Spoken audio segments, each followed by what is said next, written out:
I see those big, bright, shiny red trucks just a-trucking down the road. Those big, bright, shiny red trucks just a-looking for another load. Well, it's a family tradition, any Rocky Mountain day. Our fathers before us showed us the way. We work for asphalt cowboys and concrete kings, but that's never been a problem, cause we got diesel in our veins.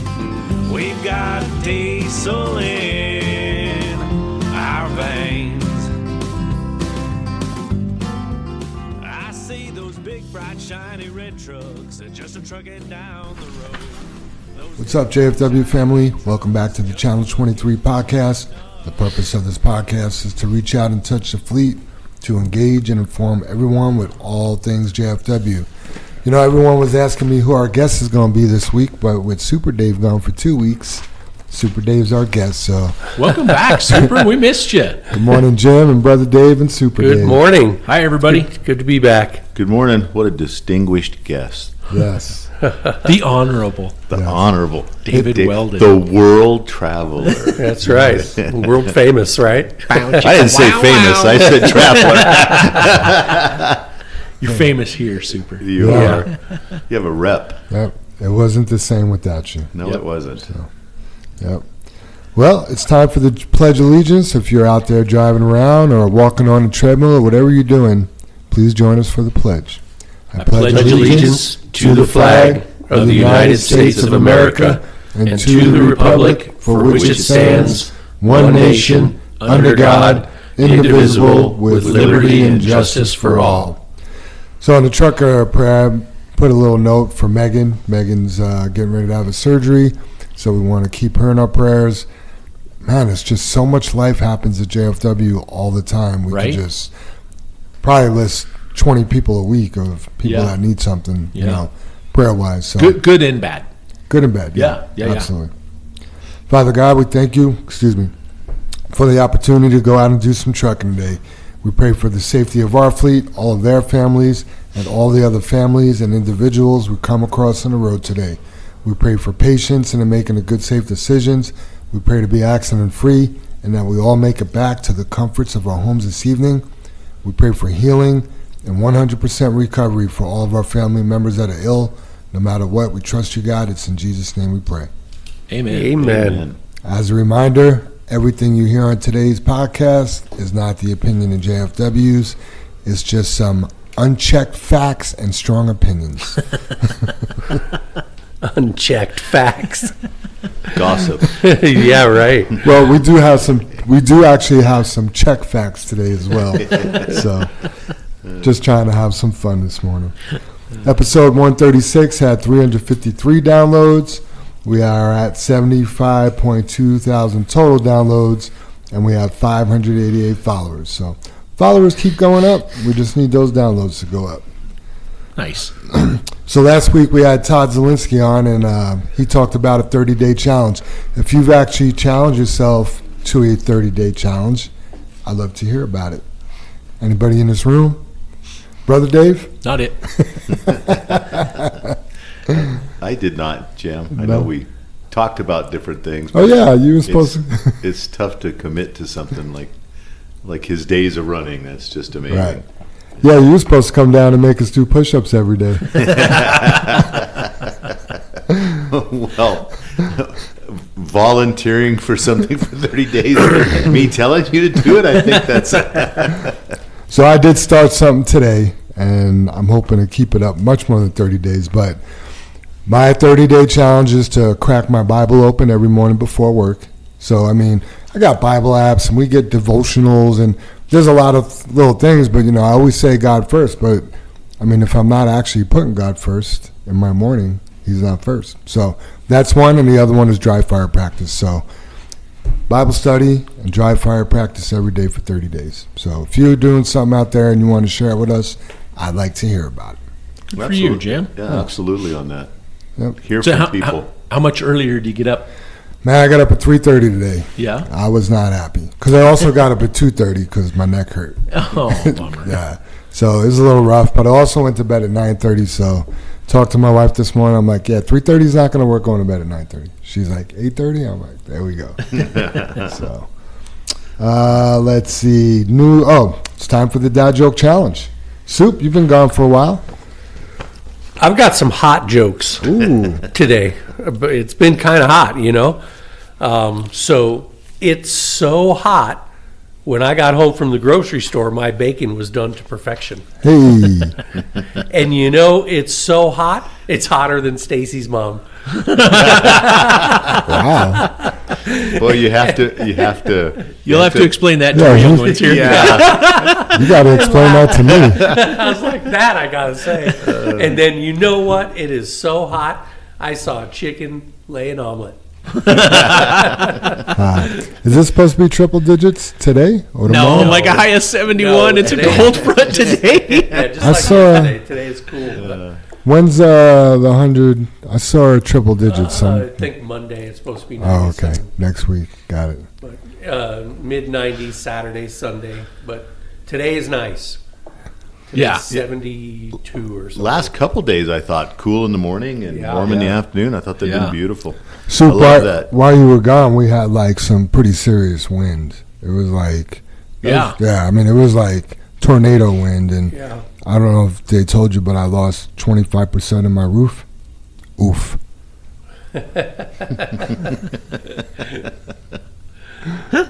Oh, I don't even know if I can follow that. But I'll do the best I can. Try. So I found a bunch of swim jokes because the Olympics are going and they've been swim trials. You know, the Olympic trials are going to see who's going to make the Olympic team, right, and support the U.S. And then I ran across just a joke that I'll read after a couple of the swim jokes. So, what stroke do sheep enjoy doing? Sheep stroke. The backstroke. Oh, Hey. good job. Did I get it? You got it. You were spot on. What's a swimmer's favorite type of movie? Waterworld. Anything with a splash of drama. And then, why can elephants swim anytime they want?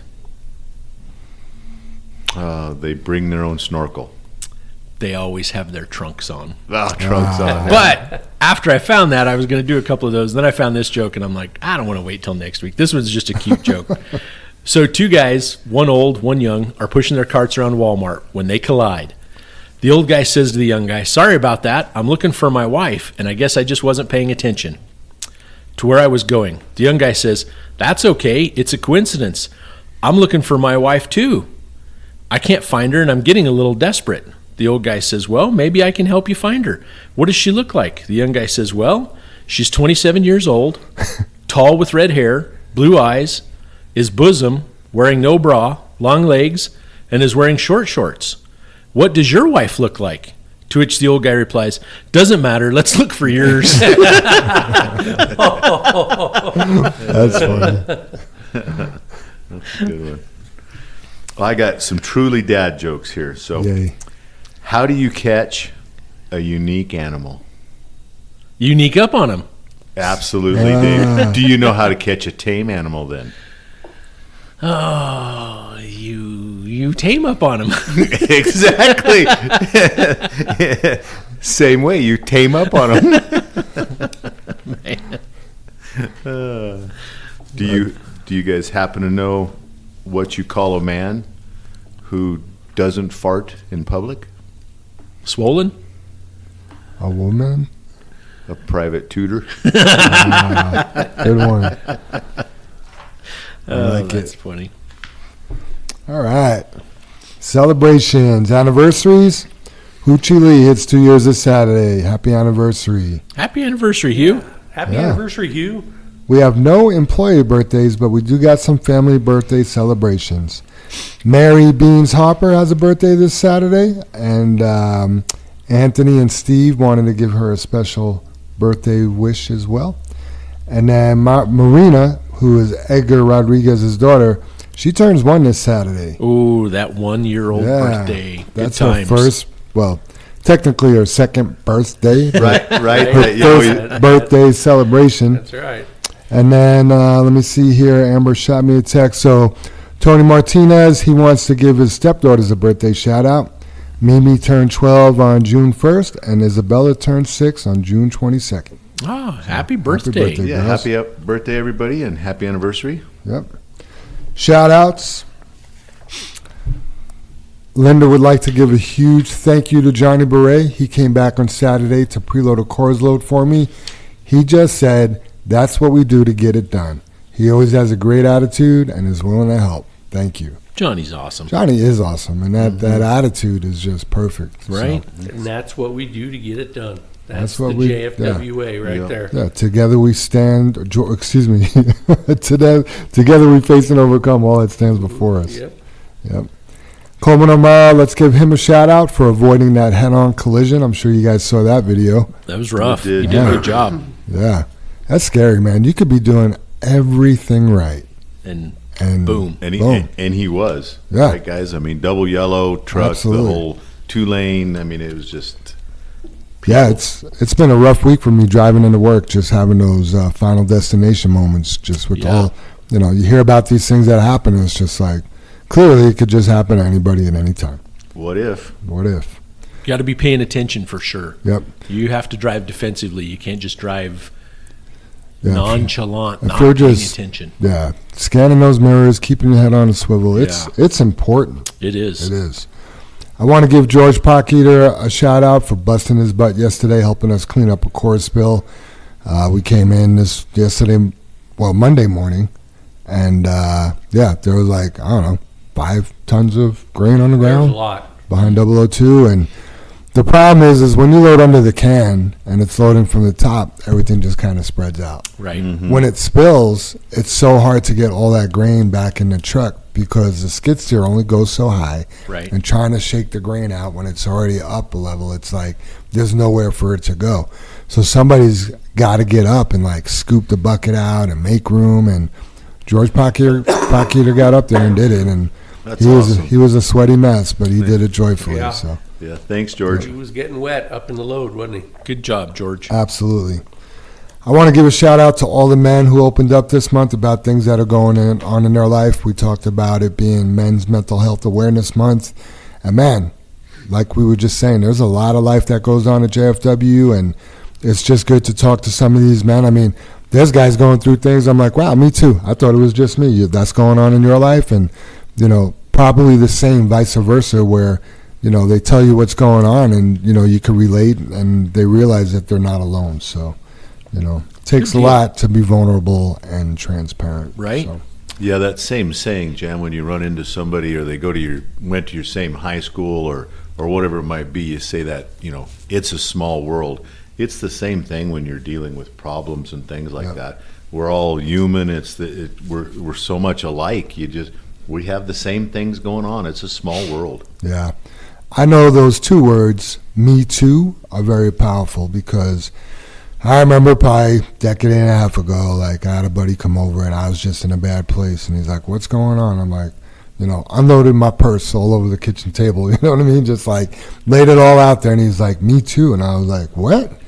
I couldn't believe. He's like, well, it's just good to hear that other people go through the same thing sometimes. Yeah, on the men's side, it's back to being stoic, and you just don't discuss those Right. things. And when you finally open up, just like you said, and somebody goes, "Me too," you're like shocked. Right. that Right. that burden's there. Thought it was just me. Yeah, yeah. So, But that's also I think that's what everybody fights when you just think it's you. Sure. That's just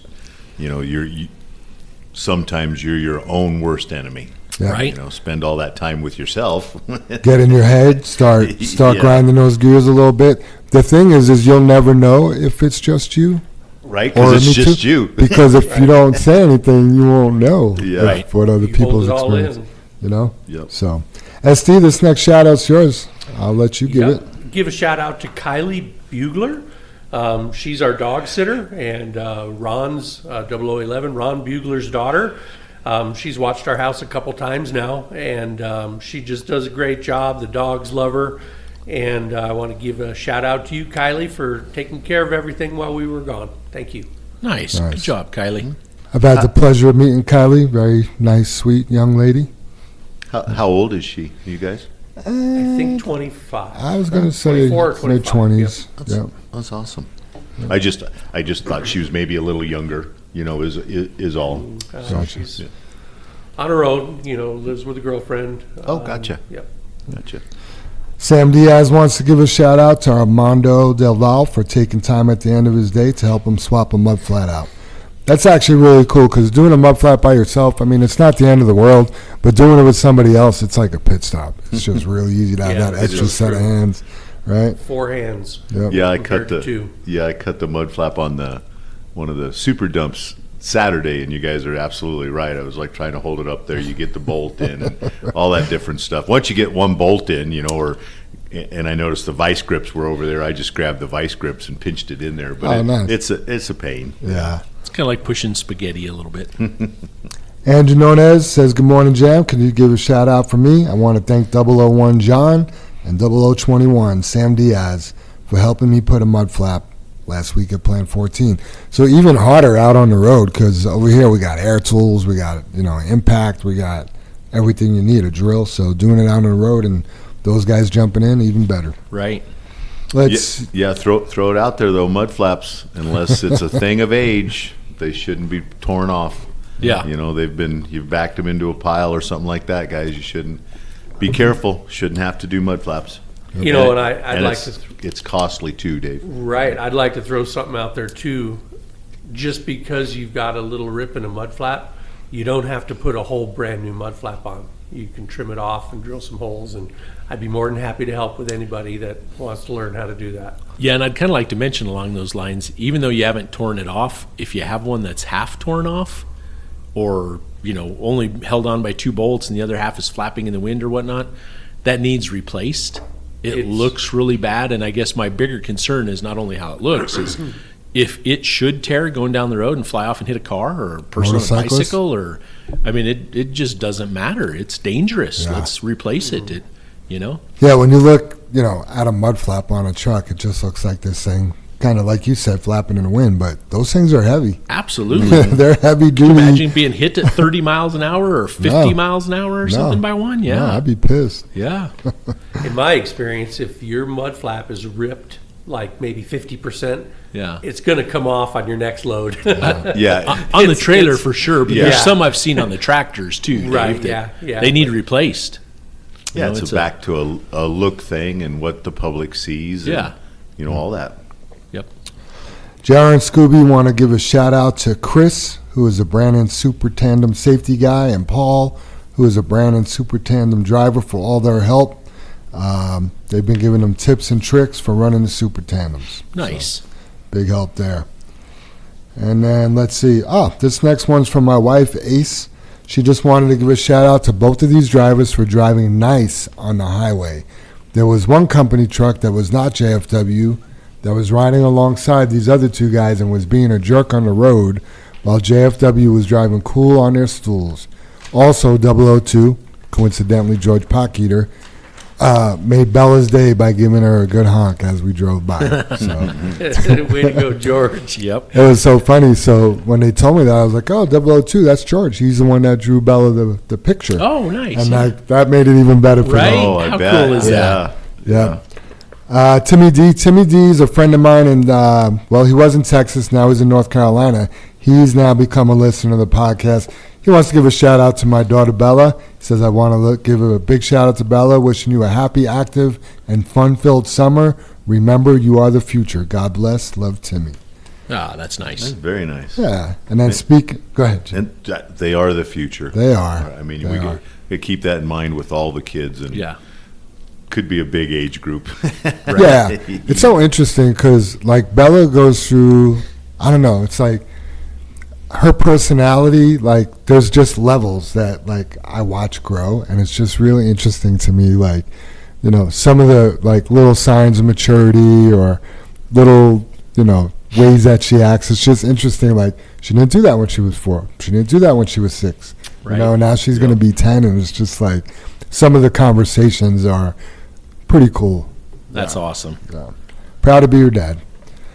Speaking of daughters, Dustin Courier wants to give a shout out to his daughter Kim and her softball team, the Colorado Wild. They played through an injury, or she did, and won the Razor City Fast Pitch Tournament over this past weekend. How cool is that? Great job. Congratulations. Yeah. I love watching fast pitch softball. I mean, girls. Sure. Or women's. Yeah, it's just. They whip that ball, don't they? I mean, It's they throw it. incredible, isn't it? The hits and the plays. I mean, it's just. It blows my mind how accurate those pitchers are. Yeah. And it seems so unconventional. Right. I mean, I can't even throw a ball like that. Right. I love when they challenge the boys' baseball teams and strike them out. Yeah. Yeah. I was watching some reel, and some coach was instructing one of those fast pitch softball girls to how to do it, and it's just like there's a real technique to it, like what foot needs to be on the ground when, and when there shouldn't be a foot. Like it's just really like, and doing all that and being accurate. Yeah, it's kind of It's crazy. wild. And not tearing that shoulder up. A lot of injuries that way. Brother Dave, you say you have a slew of shout outs. I do, and I just added another one, Jam, because it's kind of funny. You mentioned how you've watched Bella go through like these, not cycles, but just different stages in her life. And you watch that, and I guess I'll give a shout out to my son, Sam. He's had a wheel bearing issue, it turns out, and he was able to figure out how to like pound some races out of a hub and pound some new races in and bearings and grease seals. And anyway, just want to say I'm proud of you, Sam. Good job working through that. And then more importantly, I want to get to Chili Dog. He's bringing back one of the super dumps from Ohio, the first one we were bringing back that was ready. And I'll be gosh darn, we had a stop engine light while he was in Kansas City. He spent the night. Truck ran fine all day long the day before. Woke up, started it, boom, stop engine light came on. So we had to send him to an MHC dealer there in Kansas City. He was able to get to it, before the truck shut down, and had to wait all freaking day. They pulled the truck in. It took 5 minutes to diagnose, and they fixed it in, I don't know the length of time to fix it. It was pins in the main lead that goes to the fuel pump. So we do it here. I mean, it's a common repair that we do ourselves, but obviously we can do it ourselves. And, our drivers don't have to wait for 12 hours for that to happen. So shout out to you, Chili. You're on your way back. I know you're going to make it with no problems now. So anyway, good job, buddy. Part of that one too, Dave, is Mrs. Chili and Little Chili, because he was supposed to be home yesterday. Right? Yeah, So he would have been home by 10 last night. Yeah. So stuck out on the road again. So just a shout out to the family, all the sacrifices we make. Yep. Yeah, it's a bummer. And our families, right? Yeah. So yeah.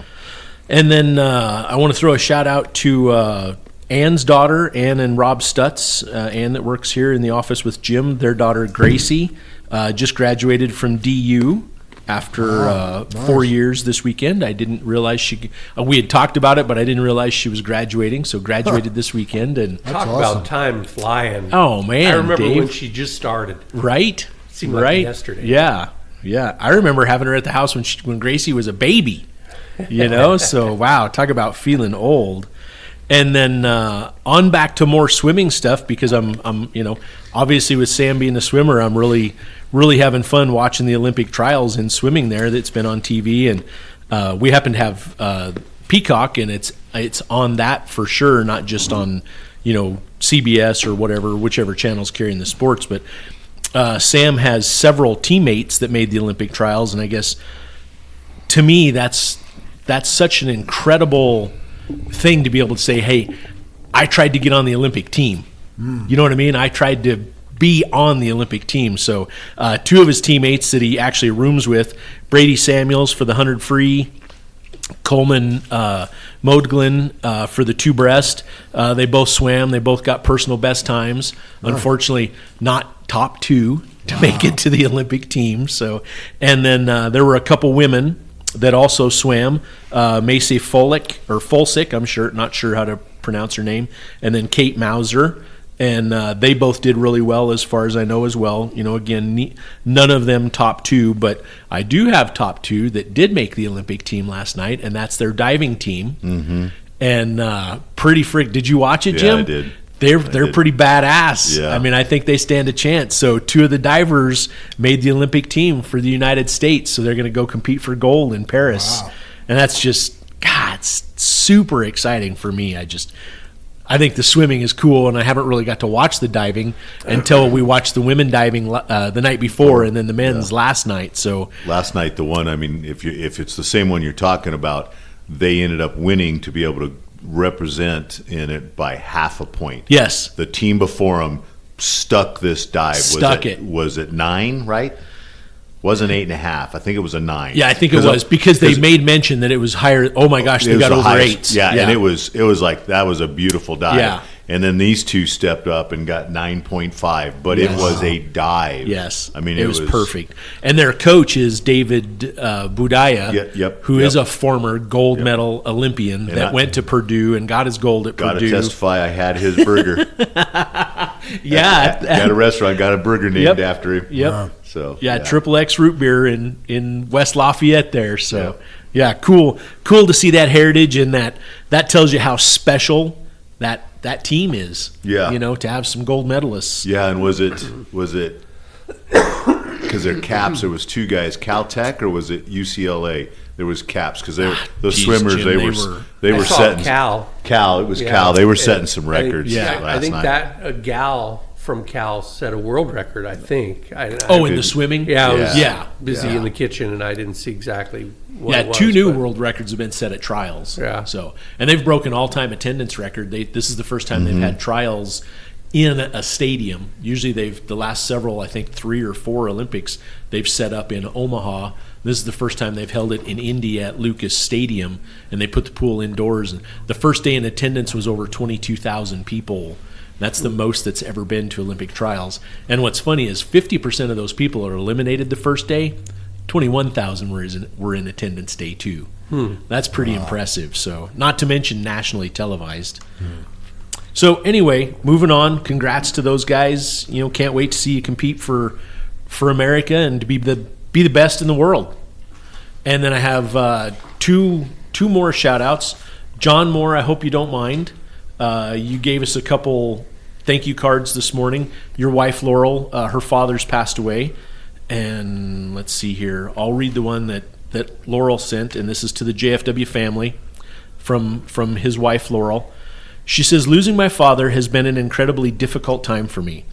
The passing of such a wonderful man and father creates I think it's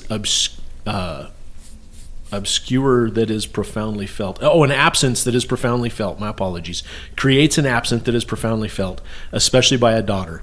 Your thoughtful gift of wind chimes with beautiful words created a comfort that will last each time I hear them chime.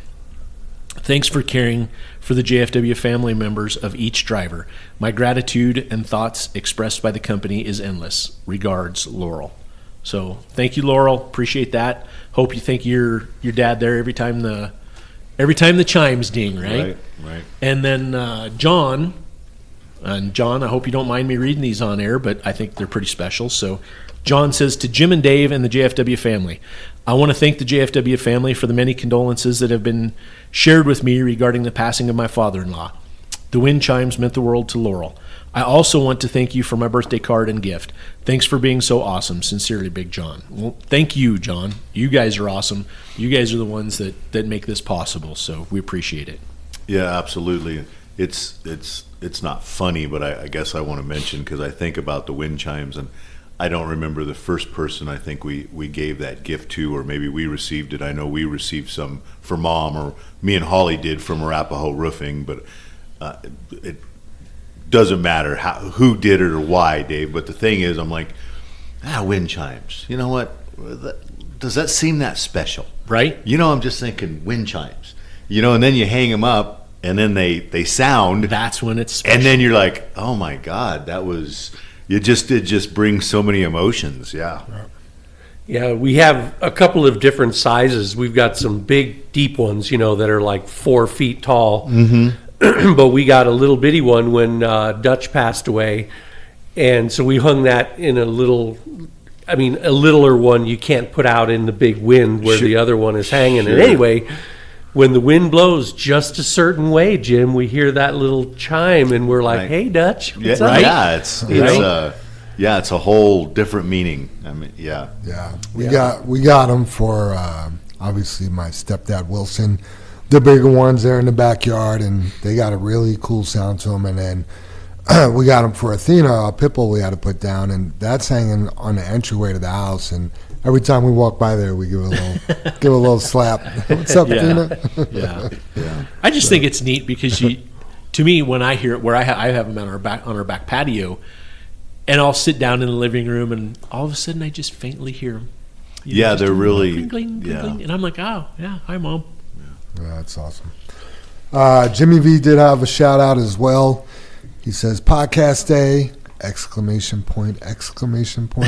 Good morning, gentlemen. Just want to say what a great podcast last week. Shout out to Todd Zielinski for being our guest and giving an awesome message. Thank you guys for your messages and support week after week. Even if it doesn't seem like it at times, it has made me a better driver and a better person. So Good for you, Jimmy. That's awesome to hear. Yeah, and did we mention, because I got to get with JR, speaking of Jimmy, that they did the Spanish version on of Telemundo. No, I don't the think we talked about driving that. piece, and we'll have to get a copy of that or We whatever. haven't seen anything. Have they not put it out? I don't know. We need to ask JR, but if we didn't, thank you again to JR and Jimmy for doing that piece, because it took quite a bit of time that day to do the I'm going to call it the Spanish piece, but on Telemundo or Yeah, I'm trying to remember, just because I remember he made it a point to mention that the host was very detailed. Yeah. I feel like we did talk about it, but let's talk about it again. Yeah, I do remember Just in him case. saying that, and I guess I wanted to see how detailed the piece came out, because Yeah, they we do need mentioned to that. get it out and put it on a Facebook page yeah. for What sure. has it went out? I mean, has it aired? I guess that's Yeah. the word I'm looking for. Yeah. That's what we need to find out. Yeah. I don't know. Yeah. Gosh, disappointing that if it's aired and they didn't send us a copy or anything. Right. Oh. Yeah. All right. Is that? Any other shout outs? Yeah, Dave, you good, Dave? Or Yeah, no, I think I Your got through my your slew crew. is done. yeah, Yeah. I had a lot. yeah. Just a quick one here, or three quick ones, or however you want to look at it.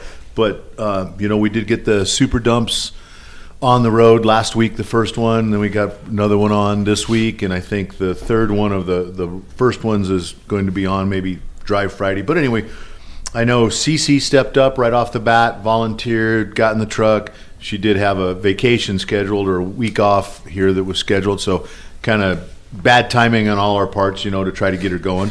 And then Nelson volunteered, and he's been doing a great job, stepped right up. And then Greg is going to take the third one, or Greg's doing it. Mm-hmm. I seen Greg this morning, but I didn't get to talk to him. But again, thanks teammates, for jumping in there and, having an interest, learning something new. And, when you're learning something new, mistakes can happen and stuff like that. And these three guys there, the three persons right there, are just, they're engaged, and it's great to see that. So thank you for helping us out. And I know Nelson said he really enjoyed it. I think Cece, and like I said, I haven't had a chance to chat with Greg. Greg's bought in. What I like about those three individuals is they committed to it. Mm-hmm. And not that there's anything wrong. There's people that want to try it, and that's great because, that's something that looks like I'd like to try it, or I'll train to be a backup, and we appreciate that. But these three individuals just said, I'll do it. Right. Some of them thought about it a little longer than others, but they made the commitment, and they're going to make it work. They're not like, let me try it for 2 weeks, or I'll get back to you. They're in them, and I think they really do like it. It's very different, and they all smile. I've seen a lot of smiles. Yeah. It's a cool thing. So Yeah, I'm going to go down the rabbit hole anyway, Jam, but it is a little bit disappointing when we have things like that happen. And, it's like, well, what does it pay? What are the hours? What are all this stuff? And of course you should be engaged in that kind of stuff. Mm-hmm. But the thing is, we're not going to do something to somebody that's going to hurt them or unfair or anything like that. And then if it isn't fair or it doesn't seem right, there's a conversation, and we always fix it. I've witnessed it. Like, hey, I tried this and it cost me $300. Yeah. You know what I mean? I've seen the checks get cut, like we'll make it right. Yeah. So just the unbridled passion just to do it. I mean, that's part of my my closing arguments here is, things you can do with zero talent, and that took no talent to volunteer Right. and go. I'm gonna go try this. Yeah. And how awesome is that? Very, very awesome. Yeah. Any other shout outs, Jim? I'm good. All right. Soup, did you have any other shout outs? No, sir. All right. Discussion time. Man, I feel like I've written these exact words the same exact way before. Cam over, cam over, cam over. It's really disheartening to come in on a Monday morning and have a core spill. I don't know exactly what happened. I did speak to the driver about it. Night Core's loaded it. He does check his cams. I've heard him, I've seen emails say, couldn't take this truck, it wouldn't cam over or something like that. But somewhere, somehow, that truck did not get cammed over. And it creates a lot of work.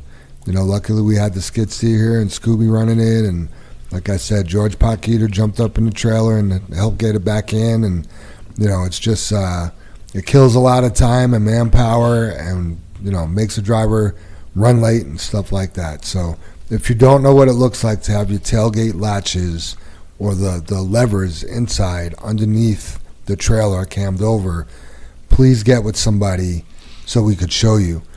And it only happens with cores because cores, when we load it, it's up against the tailgate, putting a lot of pressure on that tailgate. So if it's not cammed over, it will pop. We don't.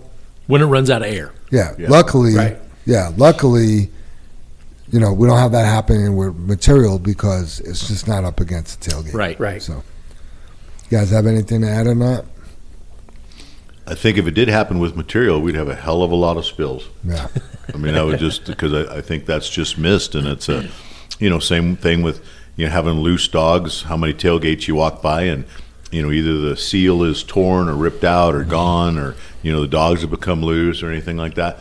It should be a pre-trip. It's a visual. It's all that kind of stuff. It's taking pride. We have all those mechanics working at night, and we got the day mechanics, and are they swamped? Do we have a lot going on? Absolutely, but it's better than just sitting around.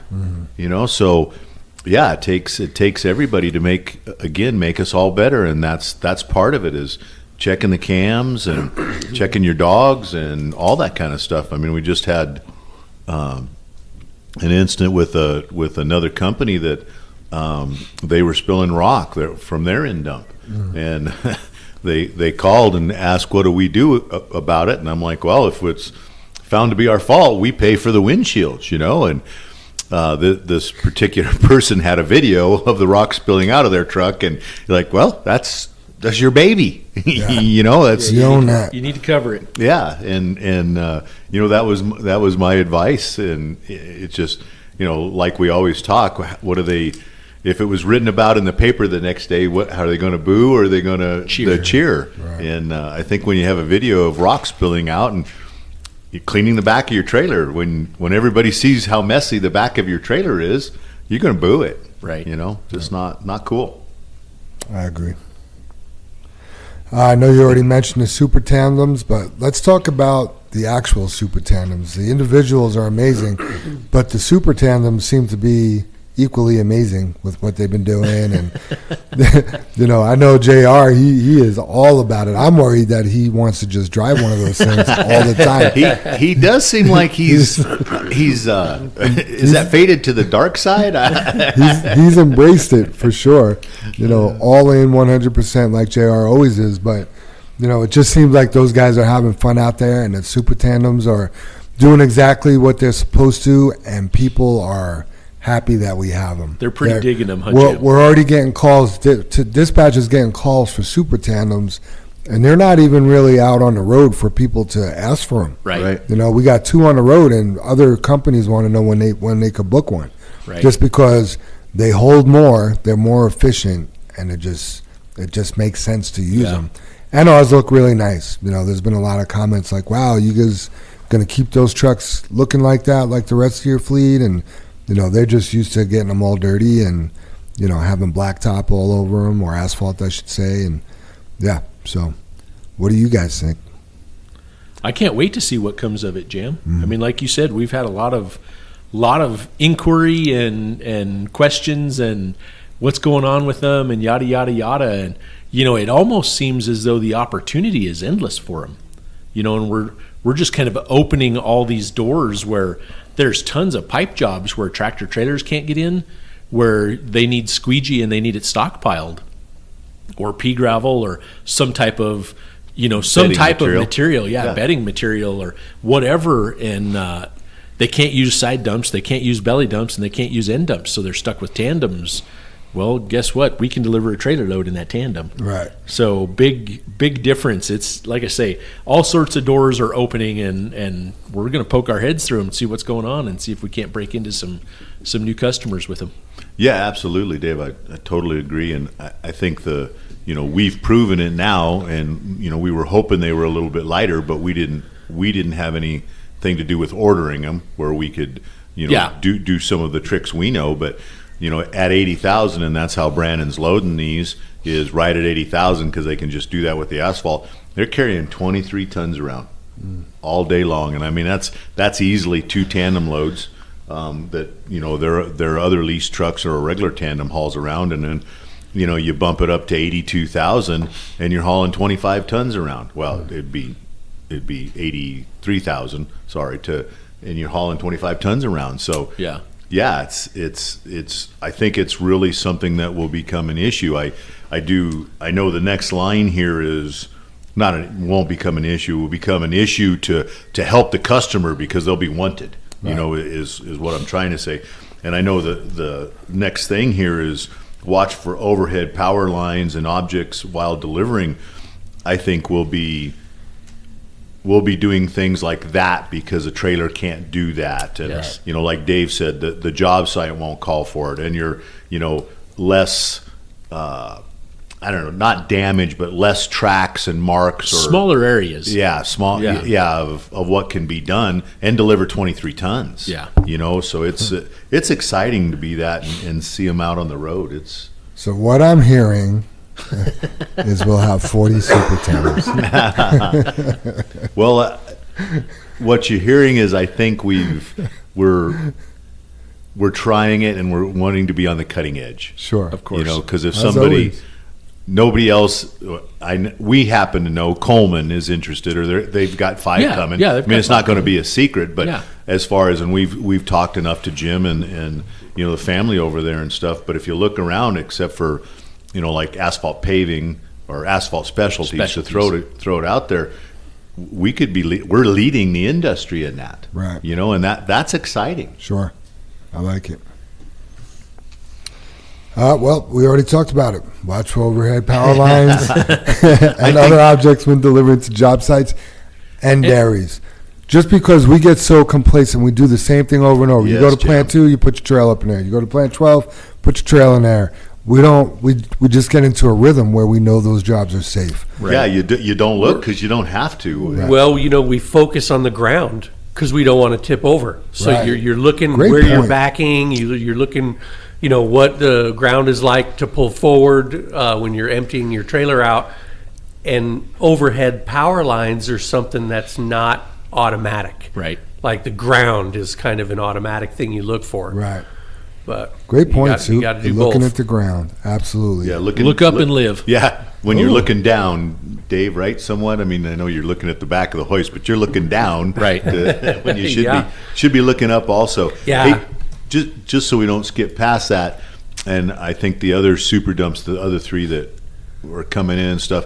I just want to remind everybody and the drivers that got in those that they're all drum brakes. That's how the axles come and stuff.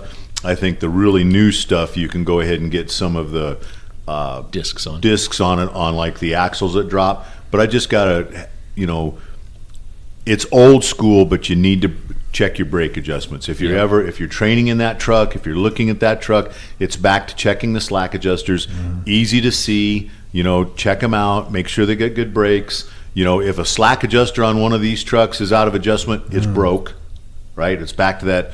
I'm going to call it old school because in the last 3 years, basically, we're almost strictly disc brakes. I think we got some rock trailer maybe left and the bulkers.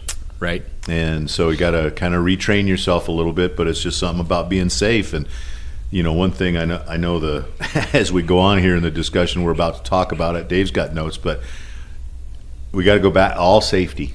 It's the power lines are safety. I mean, that's our whole next part of the discussion. Exactly, right? Dave. And the brakes are being safety. When I'm talking about, hauling 23 tons in a tandem, but you got all those axles on the ground, and they all have brakes, and they all do their job, so totally safe. But everything is about safety, and we do not want to hurt anybody or hurt ourselves. Absolutely not.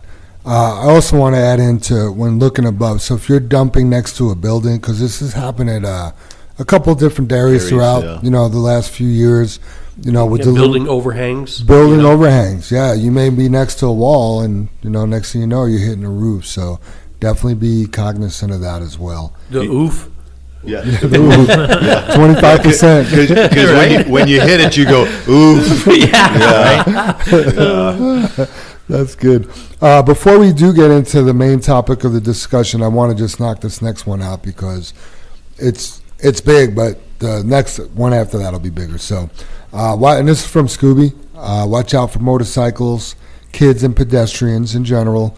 It's that time of the year. Kids are out of school. People are going a lot of places, walking around. Kids are on bikes.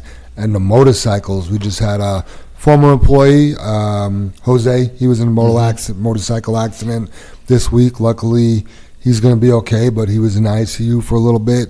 You just never know. I hadn't heard that. Yeah. It's pretty new news. Just Wednesday happened. night, right? Jim? Yeah. On his way home from work. Yeah. Wow. So ended up with some broken ribs and a punctured lung, and so our hearts and prayers are with you, Jose, if you're listening. And then can't watch out for those kids too much. So. Yeah, I mean a good piece, Jam, and thank you, Scooby. But I got to mention also, I think that's the bikes are out because it's summertime, but driving around early in the morning and stuff like that, the I don't know, the transients, they're more active. And I know here in Commerce City, and they're wearing black, and I'm not trying to beat up on them, but maybe they are on drugs at that time or something like that. And maybe like that guy last night that was shaking at the intersection, whatever he was doing. That had to be drugs. What were you calling it, Jam? I'm saying the Final Destination. What was your thought? Final Destination moments. Yeah, I guess that's, and I said to you the what if moments. You see those guys walking on the sidewalk, and at any point they can just walk off. They don't know where they're at. Yeah, they don't. Right, I think that scares me. Bugs me, and also want to mention, I guess, you have emergency vehicles over to the side of the road. Slow up, move over. You just don't know who's going to step around or move. That's the law.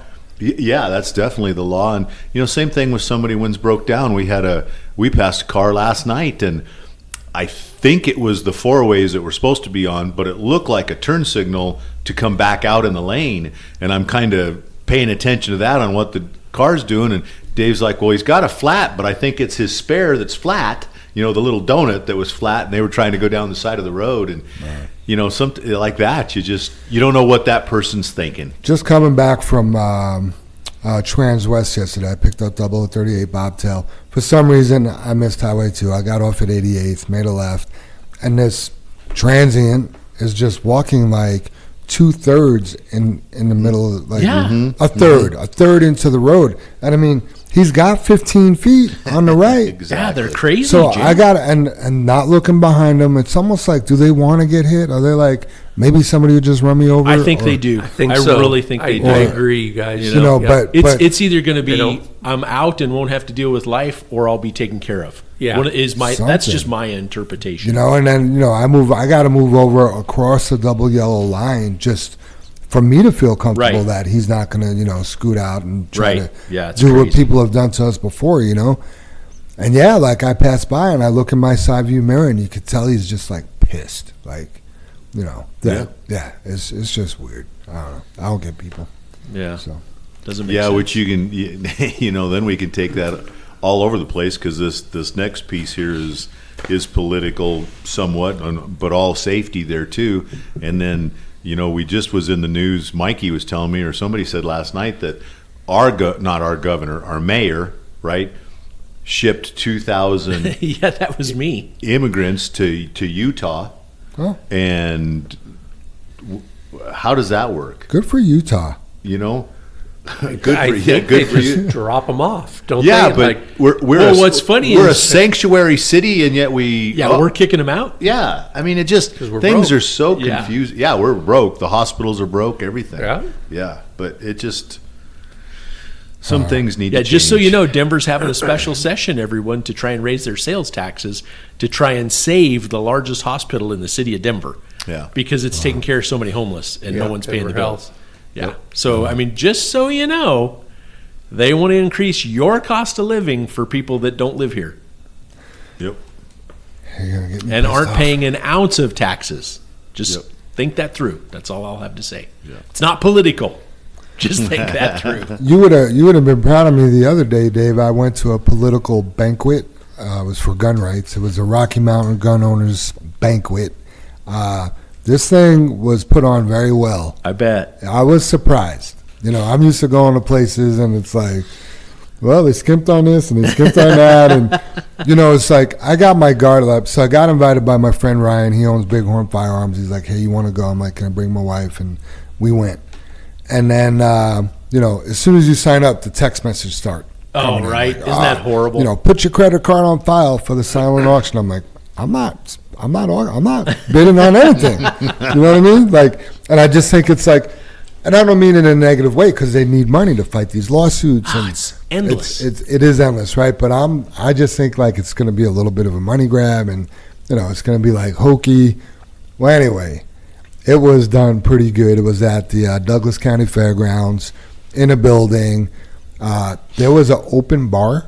There was 650 people there. An open bar An open bar for 650 people. for gun owners. For gun owners. Specifically, it was a gun owners event. It was a gun owners event. And I'm just like, some people are getting trashed. I'm like, I hope you don't have your gun on you. You know what I Right. mean? Like, Right, I had one drink. Like, okay, that's probably good. But open bar, right? Wow. Well, then there's like an apparel like corner.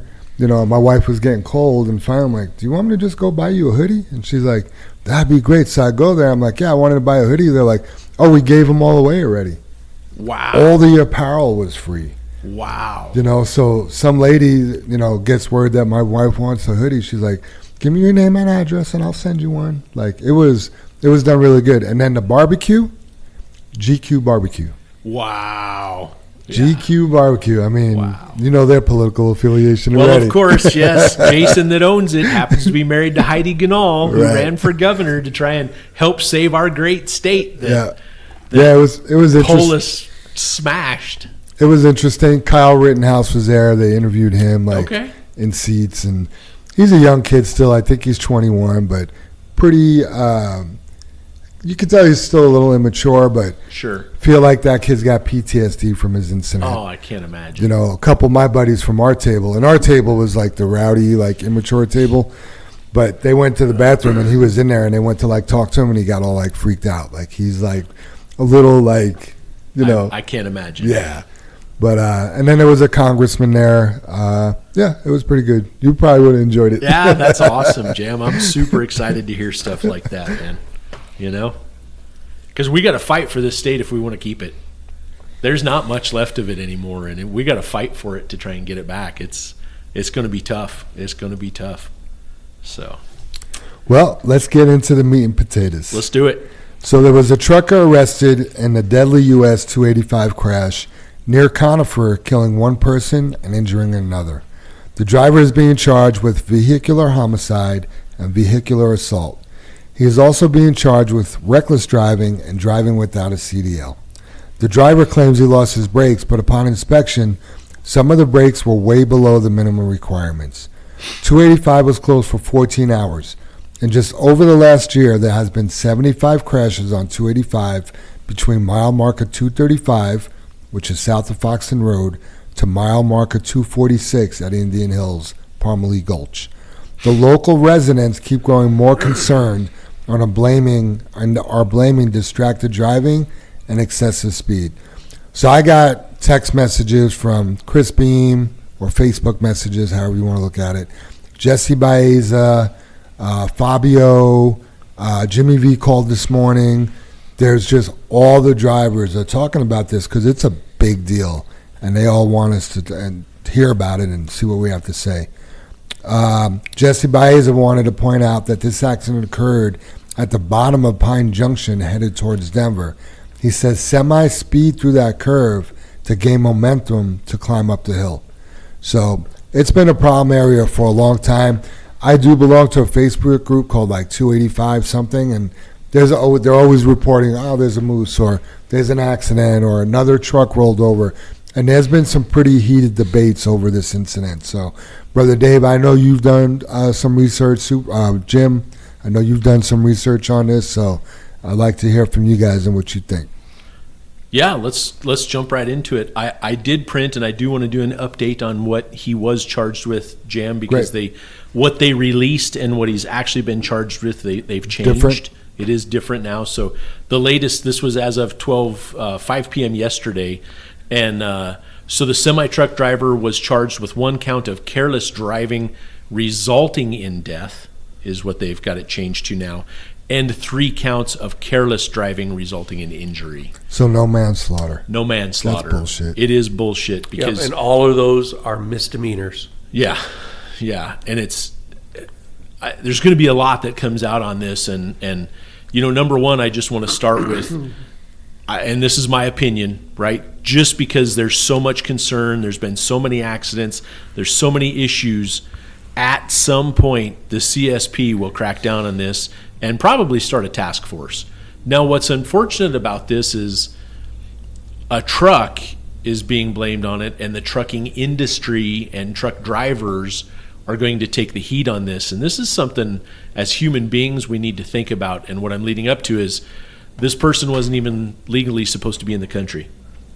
He was caught back in 2002 and deported for drug charges and sent back to Mexico. He isn't here legally. Between being deported and leaving on his own accord, he's left the country 16 times. The trucking company should be held liable also for hiring him. The truck and trailer obviously weren't in favorable condition whatsoever, but you as a driver have that responsibility on you, so you can't just blame the company for that. But obviously they're an under-the-radar type company anyway, because they were willing to hire this guy, knowing he didn't pass any of the requirements that we have to pass. And, the FMCSA sticker that was on the truck was from 2020. So it, hasn't had a safety inspection in 4 years. That sticker just didn't fall off for the last 3 years, right? So I guess I'm just going to kind of read what the news has written about him.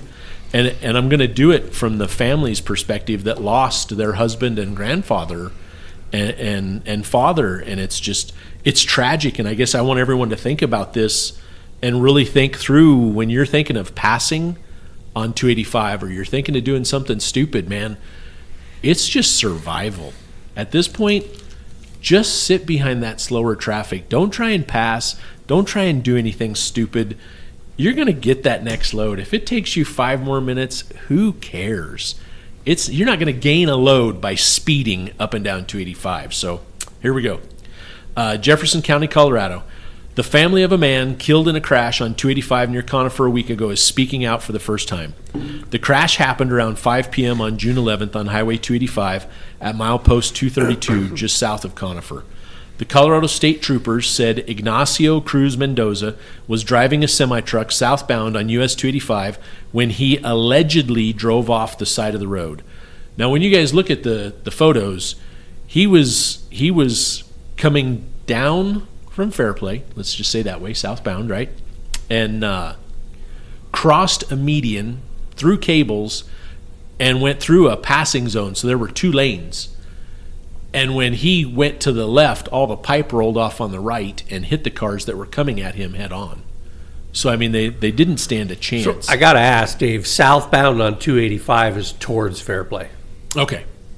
So he's coming towards Denver, or is he going I was of that Fairplay? impression, Dave. They said southbound, so I just thought he was coming towards Denver. So That's what Jesse said. He was headed towards Denver. Yeah. So either way, Either it way. doesn't matter. Yeah.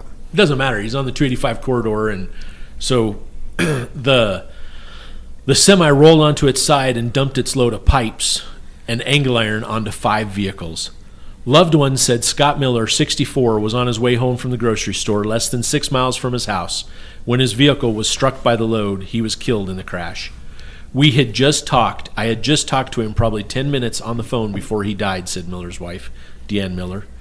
And then I got stuck in traffic and I thought, oh my gosh, another accident. How ironic. I got a detour home and it was my husband that was killed in the accident. Oh, my gosh. So the family of Scott Miller, that was the family of Scott Miller that said that. Cruz Mendoza, the driver, was arrested for suspicion of vehicular assault and vehicular homicide. During a court appearance on Tuesday, he was charged with 1 count of careless driving resulting in death and 3 counts of careless driving resulting in injury. So I hope everybody heard that. He was arrested. He's in jail. On Monday, Immigration and Customs Enforcement, that's ICE, officials told Denver 7 Cruz Mendoza was in the U.S. illegally and had been ordered to be removed to Mexico less than 2 weeks before the crash. The agency had been aware of Cruz Mendoza since an arrest in Jefferson County. Now, mind you, this happened in Jefferson County. Here he is driving in Jefferson County. In April of 2002, you guys. He's been on the radar for 22 years. Wow. Since then, an ICE spokesperson said Cruz Mendoza has faced multiple removals and returned to Mexico at least 16 times. The latest was on May 29th. During Cruz Mendoza's court appearance Tuesday, Miller's wife, Deanne, and the couple's daughter, Michelle Tusa, gave an emotional testimony. It's just hard when someone is taken from you out of nowhere. He was young. He was only 64 years old, and I just want everybody to know how fun my dad was. He was awesome. He was an amazing grandfather. He left behind a grandson and granddaughter, and they miss him. We're all going to miss him, said Tusa. Tusa told Denver 7 that her father was a truck driver himself and a well-respected business owner who hauled water in the mountains. Oh, wow. It was of his utmost concern, the safety of truck drivers that drive heavy big rigs up in the mountains, said Tusa. Since I was a kid, he always told me, be careful to drive around trucks, especially in the mountains, because it takes an extreme amount of skill to drive equipment like that through mountain roads with steep grades, and you just never know who you're driving next to. You know? What did we talk about with the mud flaps earlier? You know, if one of those mud flaps were to come off and hit somebody, you just never know who you're driving next No, to. because it doesn't matter if you're in the mountains or on Highway 85 coming out of Brighton. Right? You never know who you're driving next to. Every podcast we preach and we preach and we preach and we preach about safety. And I know people get tired of hearing it, and believe you me, we get tired of saying it. If we do our jobs to the best of our ability and we clean off our tailgates on every load and we keep the mud flaps good on the trucks and we do our pre-trips and our post-trips and we do what we're supposed to do, you know, unlike this guy, we obey the law, we're safe, we don't pass in no passing zones, or we don't even try and pass in a big truck in a, you know, on a double yellow, I guess is what I'm trying to get at. Or when I say a passing zone, I want to call it a painted passing zone. We don't have 2 lanes to legally pass in versus we're crossing that line going into oncoming traffic. I think that's just a bad idea up there. And we've ran into it a few times, and it is just not worth it. So Miller's family said this is just the beginning of their push for justice and more awareness.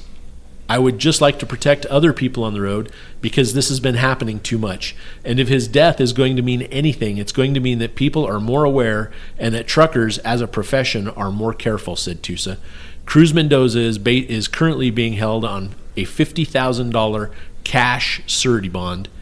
He's due back in court July 31st. So he's behind bars right now, unless somebody bonded him out with $50,000 cash, which my guess is, unless he's carrying dope up here for the cartel, he's not getting out anytime soon. Mm-hmm. And it's a shame. I mean, there's so many things wrong with this story. You know, it's unfortunate because our profession is going to have to clean up the pieces and the parts of this, you know, and I'm just going to lay it out there. Companies like JFW and Coleman is going to carry the burden for this guy. Right. Because we run that corridor. We run that corridor. I mean, every day. Yeah, 40 to 60 loads a day. So that's That's 80 to 120 trips up and down that mountain, right? Who stands out up there? Us and Coleman. Right. We're on that damn road all day long. That just means we're under a microscope. We have to do it better for every person that travels up there. What reputation do you want to have, right? Do we want to be the most amazing company that no one ever has a complaint about? Do we want a four-wheeler to call the state patrol and turn in this red truck and that red truck and this red truck and that red truck? Because pretty soon they all look the same. We're just all assholes, right? Right.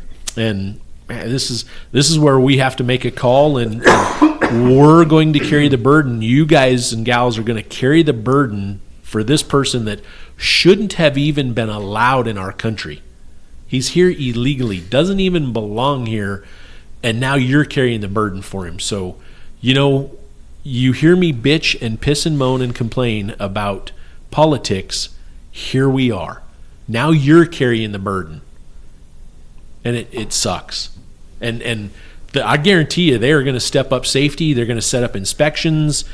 You know what I mean? And you think you're on your A game now? You better start looking for your A+ game if you're running up there. If you're one of the drivers we have in a truck going up there, you better think twice about checking your truck at night. You better not just fuel and close that door and walk away and head to Fairplay first thing in the morning.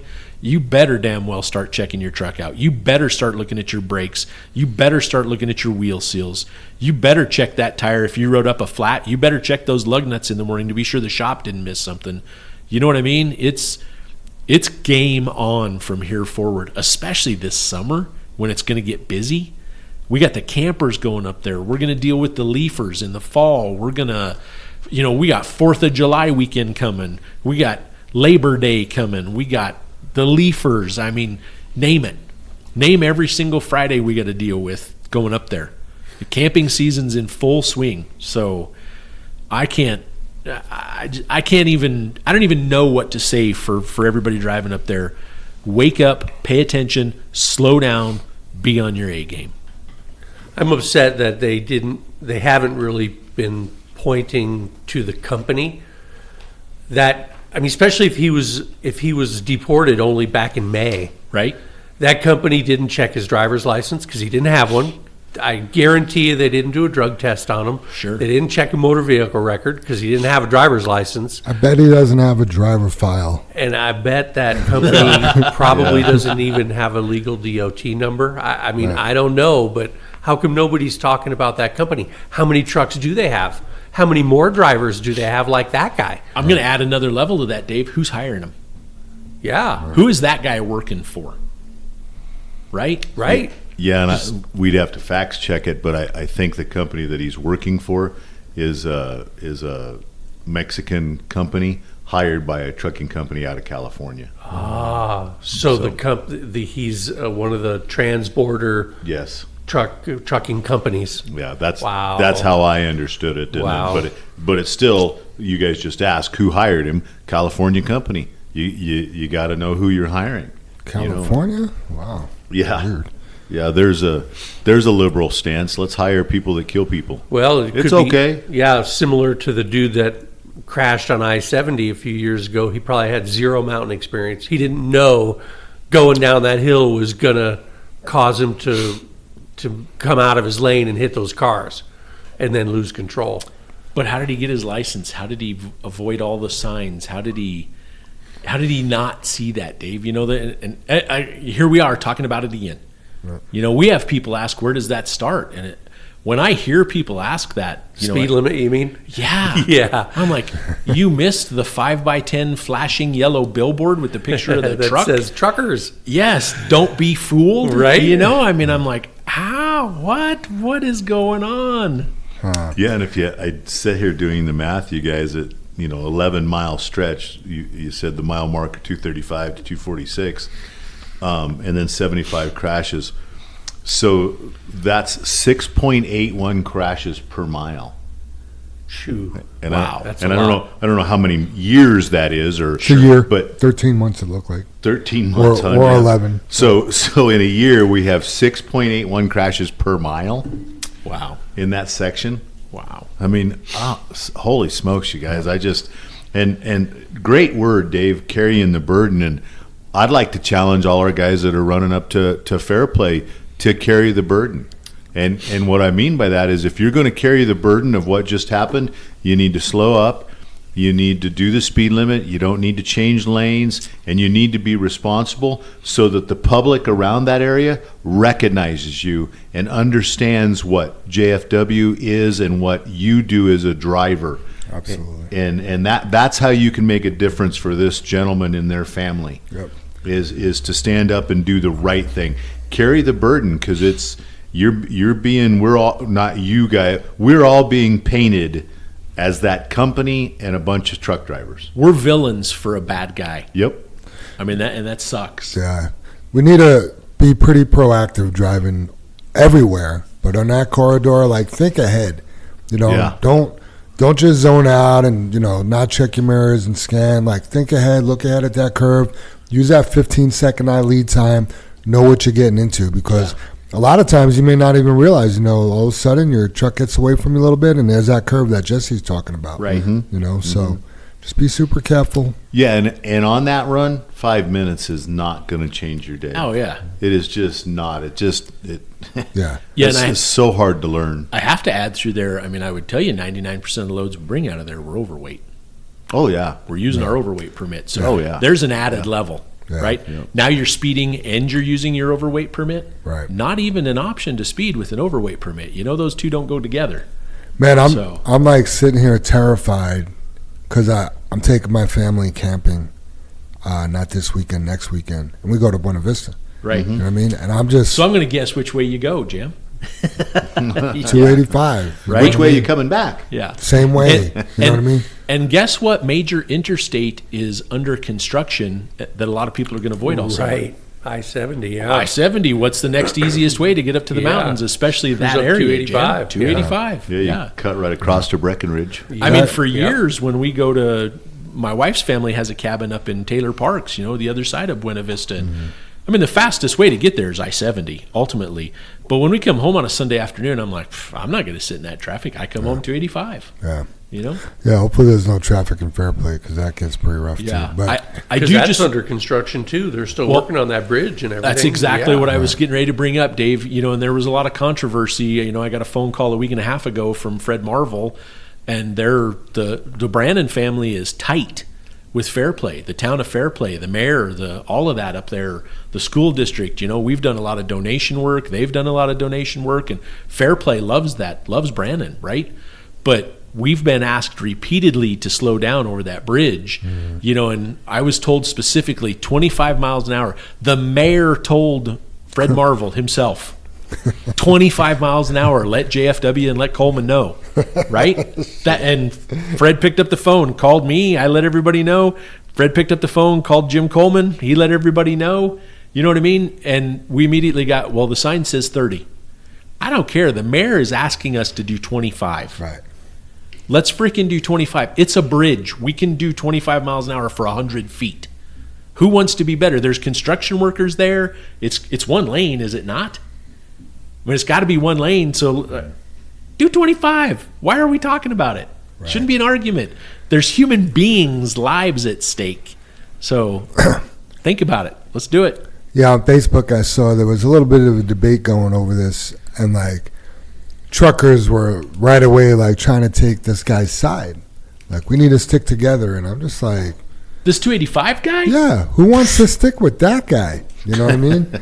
You know, like, I don't know if you remember him, but oh geez. Anyway, he's been here for an interview. A friend of mine. I'm just drawing a blank right now for like an admin position, and he's pretty vocal on the politics of Politics. The I like politics. that. I like that. I'm gonna use that. I do. that's a Politics. Yeah, good I word. might actually use that one. But anyway,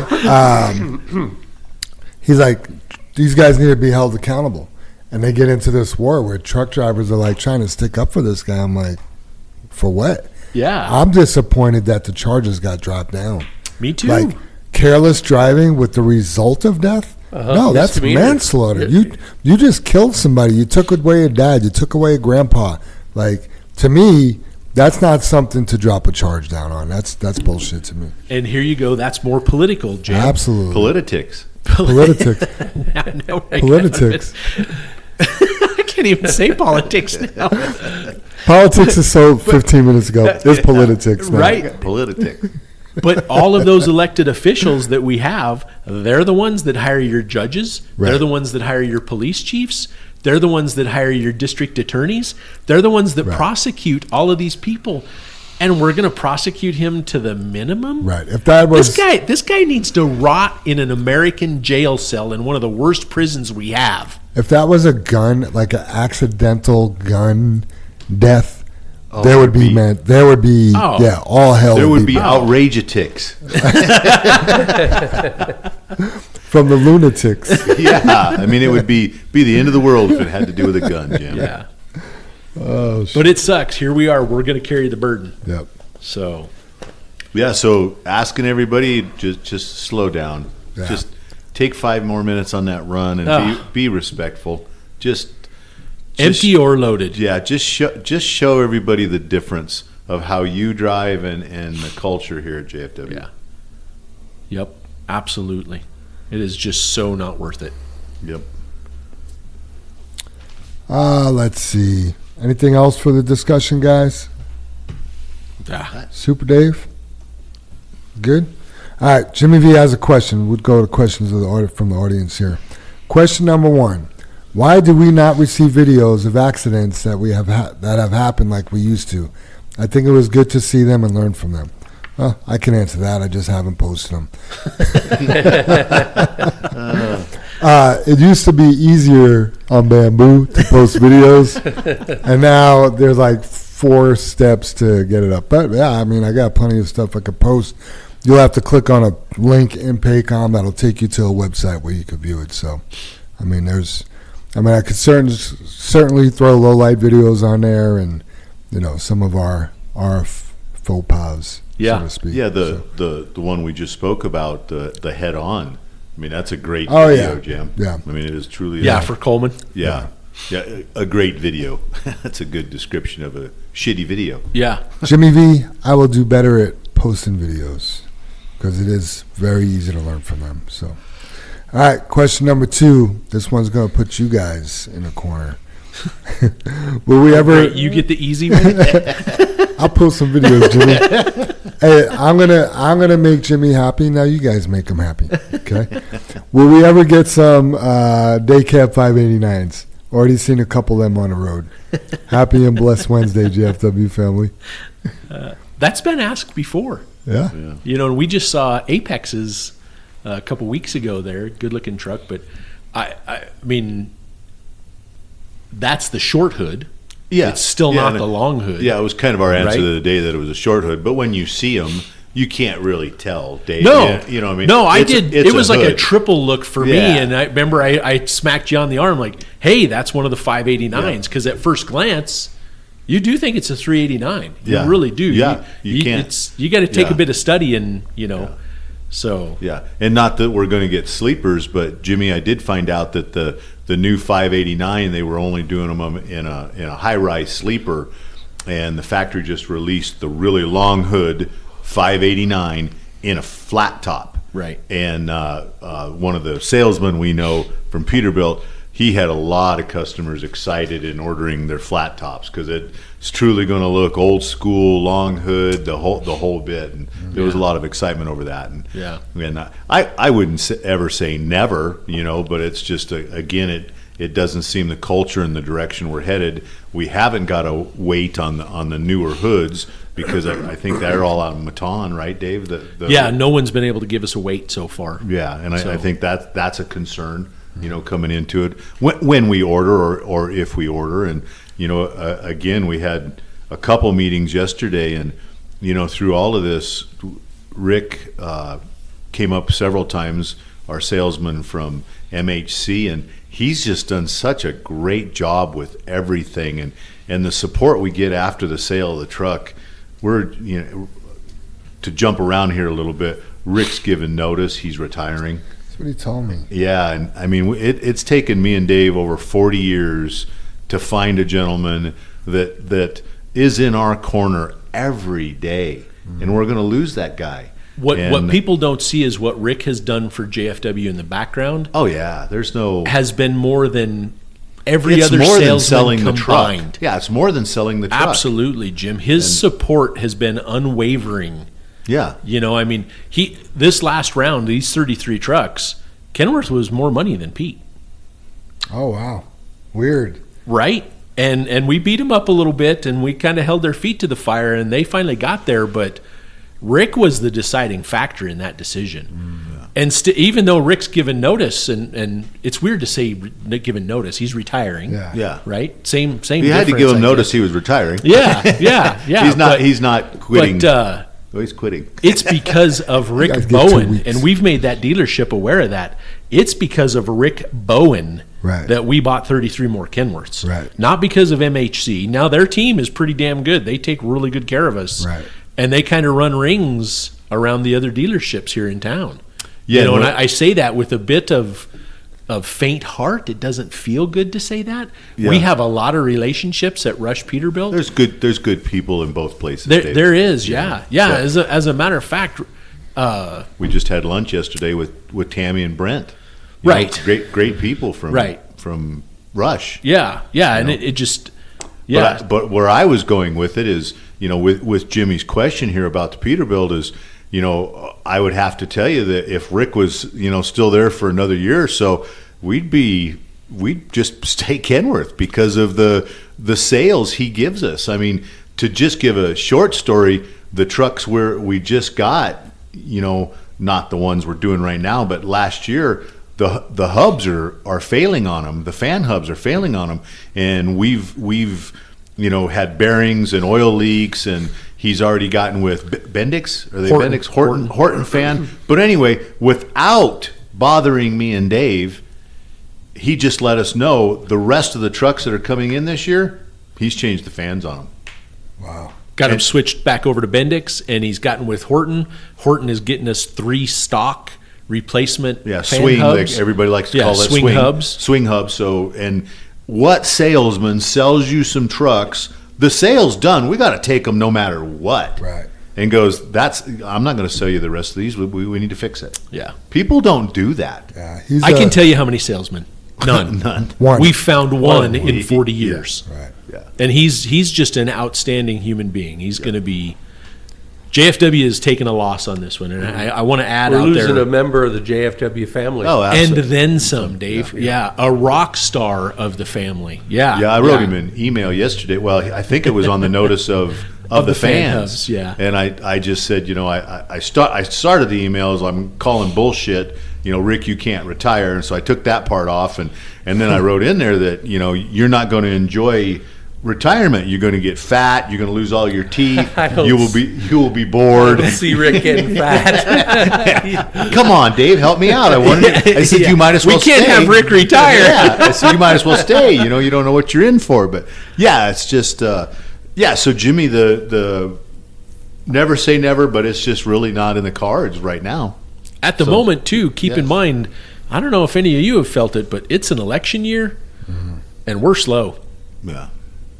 You know, last Saturday was the first Saturday 25 trucks have rolled pretty much all year. I think maybe 2 Saturdays that's happened. And it's, I mean, we're hunting work everywhere. We're doing everything. And it's not that just our biggest customer is slow. Everyone is slow. Yeah. And it's tight out. You know, we may need to prepare for a tight winter and whatnot. So It's not even just this industry either. yeah. No, I it mean, is not, it's- Jim. Yeah. Super Dave, you probably know. I mean, what industries are we getting applications from? Oh gosh, you name it. Freight, food. Freight is at, not to interrupt you, Dave, I apologize, but freight is absolutely dead. Yeah, they have. There is no sales, truck sales for freight. Yeah, Rush Peterbilt, so they have no sales on Wow. on the that truck side, freight side. Yeah. Wow. Yeah, and they say no one is ordering anything until they find out what president's in. I mean, let's get to November.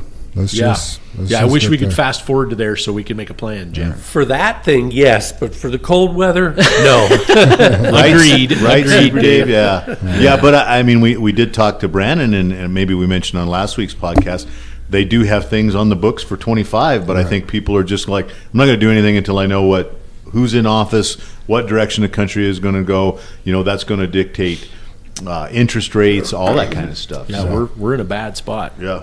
And I kind of stumbled around there towards the end of Jimmy's question, and the reason I did when I started to mention Rush and the relationships we have over there, not everyone knew him, but Todd. we lost a family member over at Rush Truck Centers as well, Todd LaPena, who is in charge of their service department that we've dealt with.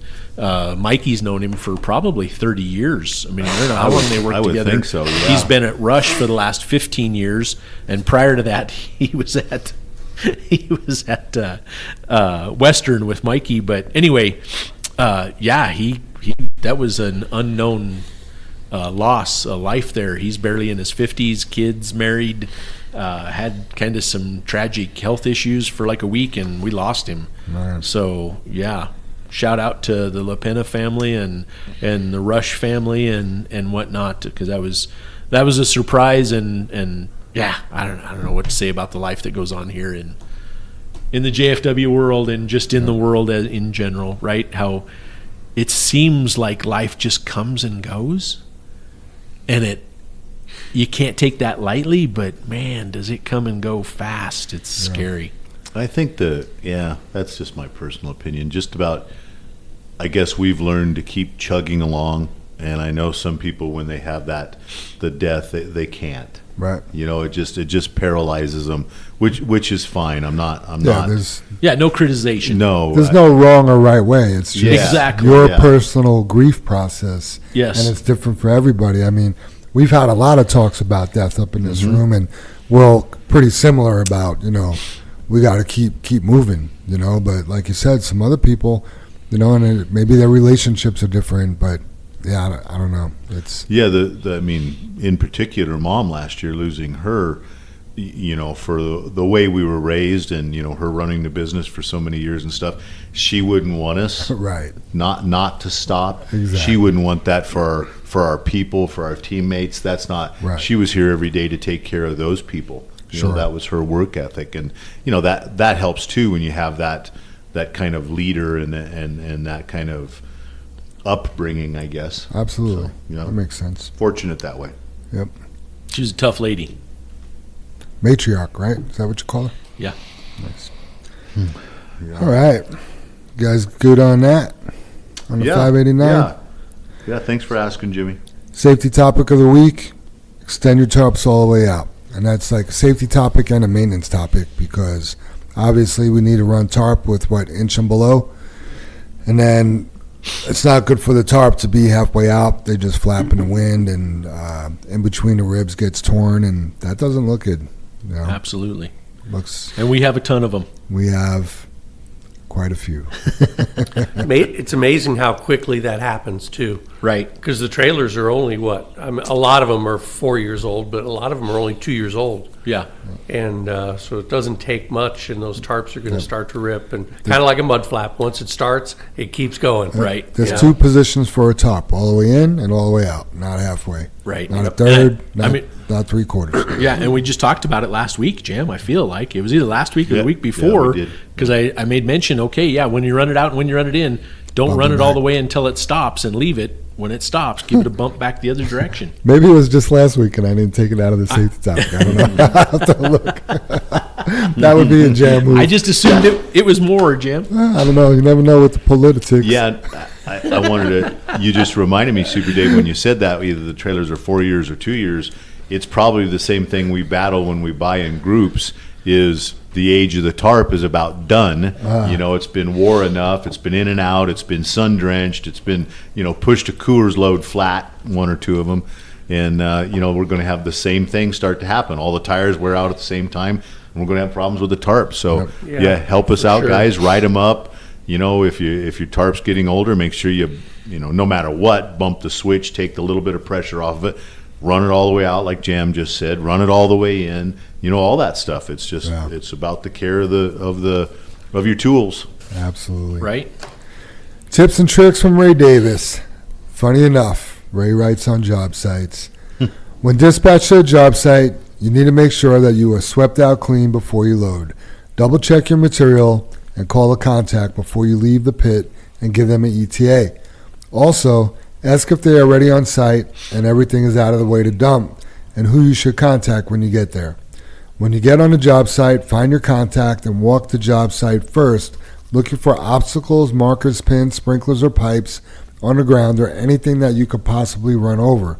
Look up to see if there are any power lines, tree branches, or anything that you could possibly hit when going up with your trailer or moving forward when it is raised up. You need to look for soft spots and water or different color ground. If the dirt is darker, it is most likely wet or muddy. When backing up to dump, if you see your tires starting to sink, you should wheel roll the area, rolling back and forth to tell that the ground is solid.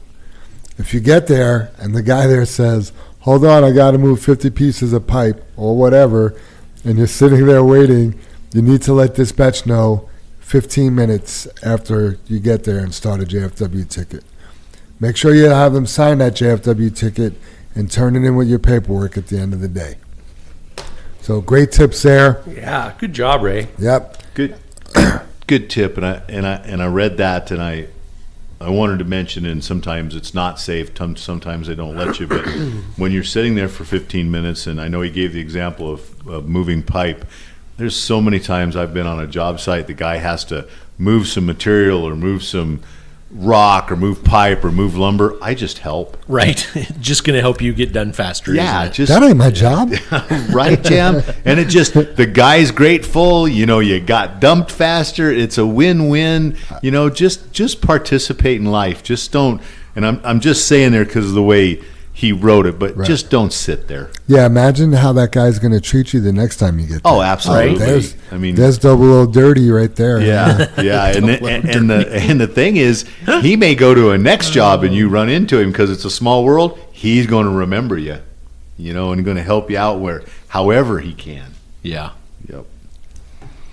Ray goes on. He says, "Most have heard I suffered a loss in my family, and I want to talk about suicide.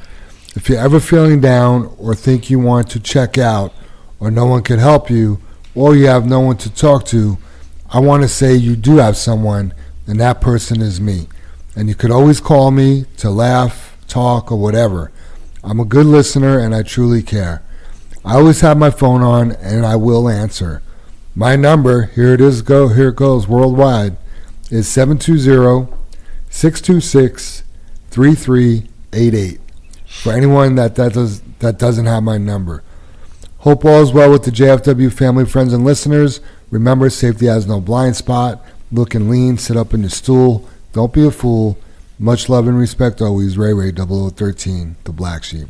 Man, Ray, I appreciate you being so open about what you went through and just offering, your ears and advice to other people that are struggling. So I think that's pretty bold and awesome. I haven't, Jam. I know you have with your brother. I guess I've been involved in so many suicides, but not a family member, which I'm thankful for.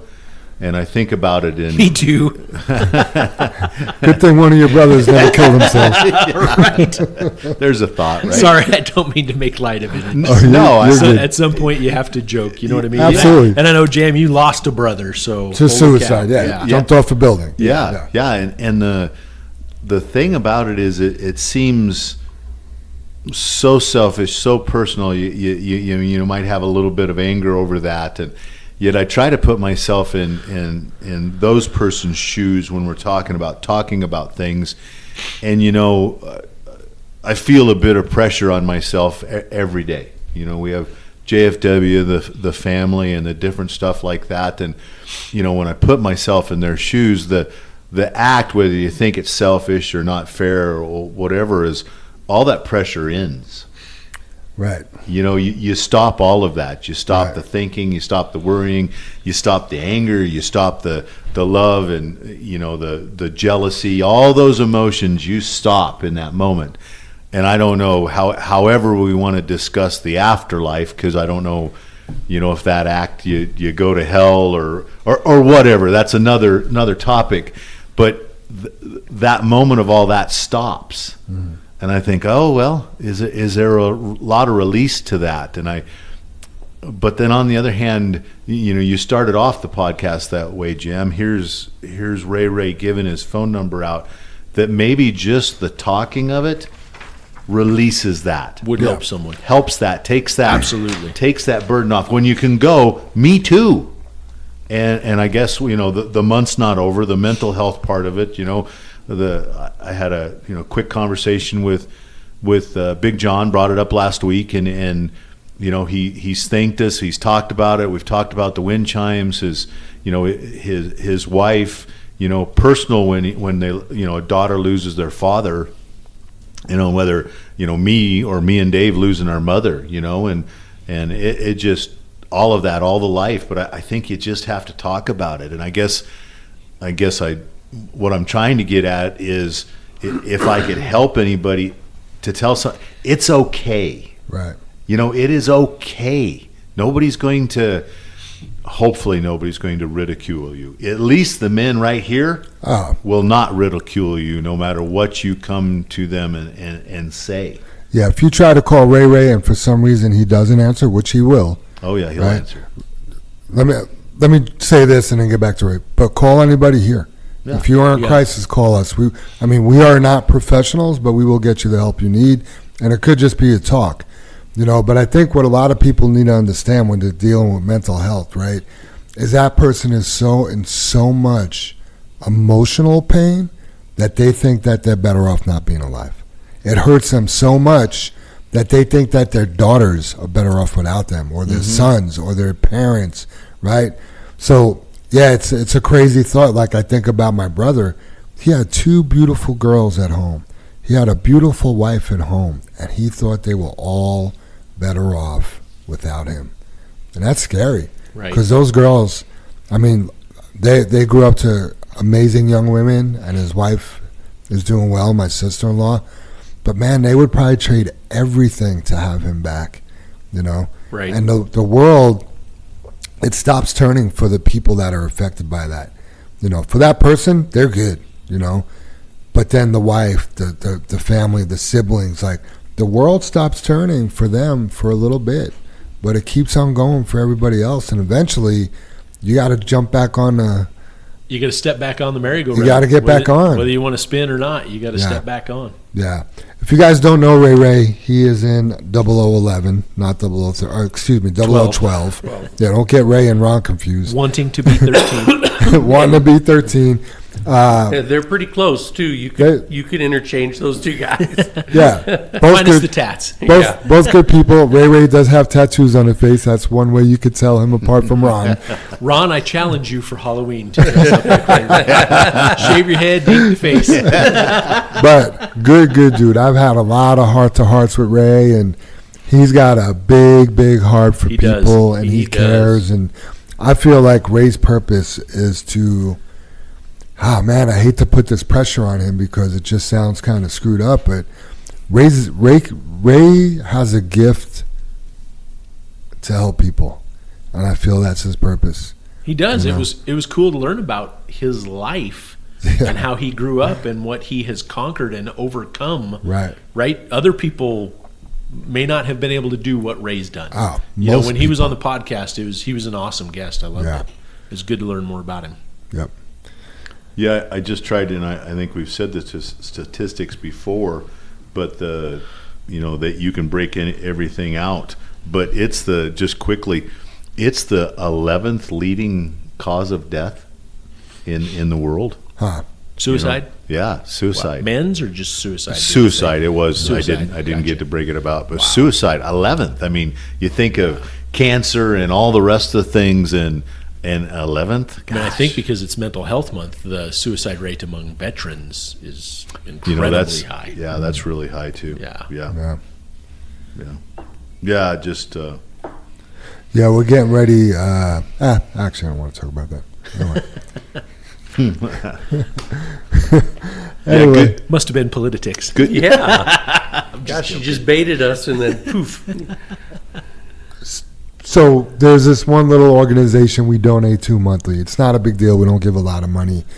But we're getting ready to stop giving to them, and we're going to give to the American Suicide Prevention Foundation or something like that. I could find the link and post it, but I just feel like that's a cause we feel cause to give to. Yeah. Yeah. And there are many. Oh my gosh, yeah. are there so many? Yeah, You know? absolutely. Yeah.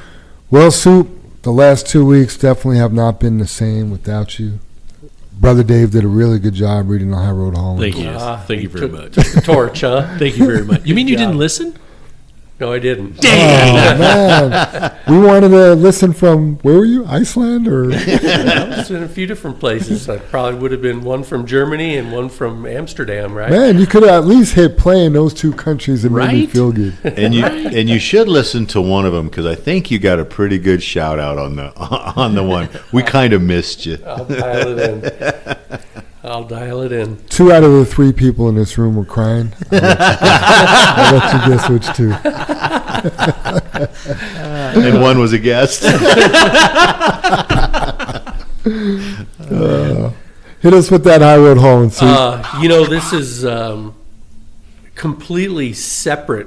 I had no idea we were going to course you touch on didn't. some of the things that we touched on in the broadcast today.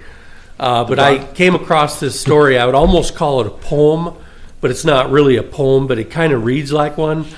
But one thing I want to point out is it uses the word love a lot in it, but you can, every single time you can substitute the word life instead of love, but they're both, you could use either one, interchangeable, but it's a really powerful story here. But See, those are the intros I didn't have. That's what we bragged about you, is you always have the intro, The story. backstory of your High Road Holland. yes, yeah. I just had to be like, okay, this week's High Road Holland. Here we go. The That's rest like, of it's the like, story. It's like my bios. Like Super Dave, we got a new person coming.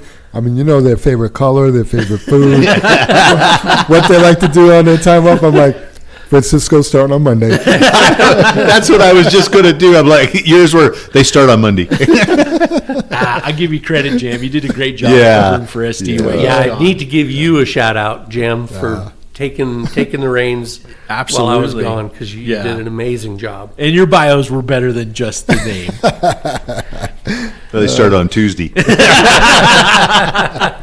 Oh yeah, I did put that last name too. So this title is To Anyone Who Has Lost Themselves. Love, be it romantic, self, or otherwise, is rascally. A few undiligent weeks and you can lose yourself, parts of you breaking off in pieces as the sun rises and sets. You can't go on cruise control, ignoring the shifts and starts and stops that the cultivation of love requires. You must be focused, diligent, present, otherwise it can slip away, not all at once, but slowly, until you wake up disoriented, empty, confused. This is how love breaks, not in one swift motion, but in tiny fractures by tiny fractures, until it amounts to a crash. We don't see it coming until it's screeching at us, almost too late, giving only a small warning to change course. You can fall out of love with your partner this way. You can fall out of love with yourself this way. You can fall out of love with your life this way, with your friends, your family, with your routines, with your passion, with your work. Time has a way of slipping off, never feeling too late until it is. And love is a speeding train, no matter the form of love it takes. And if you don't hold on to it, if you don't watch yourself in it, it can leave you behind, breathless, uncertain, lost. We can't let days speed past without giving them thought, because this is the way we become lost. This is how we run in circles, because we haven't stopped long enough to find a direction. Our life can run away with or without us attached to it. And while it seems we are the driver and conductor of whatever exists in our lives, anyone with life experience knows this isn't the truth. Life moves on without us. Time goes whether we're spending it wisely or not. There is a neutrality to the way of nature. It blooms and grows and dies without our help. Sometimes love is so swift in its transformations, in its growth, that if we don't pay attention, we could miss it, charging ahead down a path that's leading us further from where we want to be going. This is to say, I understand how love can easily break, how to lose sight of a life in spite of being right in front of you, because you can live without living. You can love without feeling. You can feel without letting the feeling hit you deep. It may seem like contradictions, but anyone who has been drowning in plain sight understands the way opposites still can be true at the same time. And so the abandonment of myself becomes the abandonment of everything in my life, including the love and the good and the light. Some may call it depression, but it feels more self-inflicted than that. I become almost comfortable, cloaked in negativity and sadness. So I recommit to myself and to love. I find a steady footing again, even if it's a few rungs lower on the ladder than I remember. I start to climb again, because to stop climbing is the way to die without dying. I look for love again in unlikely places, in smaller moments, and I remember all the things I forgot while I was someone else for a while, inhabiting my body but not acknowledging my soul. I reach for the things I remember bring me joy and hold them to the light to see their purity. Is this still good for me? Have I outgrown this? And I stay gentle with myself because that's the only way.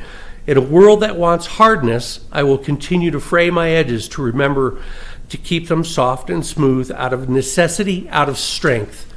And however many times a love for myself or another or for others or for anything, fragments and cracks, I will find a way back to the whole. The whole may look different, come formed in a package I don't recognize, but I will know when it's whole based on familiar grooves of myself. The pieces will fit together somehow eventually. This is how it goes. It's the space between knowing it's happening and waiting for it to happen, where the mind can run away, a train off tracks, dangerously close to burning up in a way that might take too long to come back from. That is the tricky space. That is the expanse to take great care with.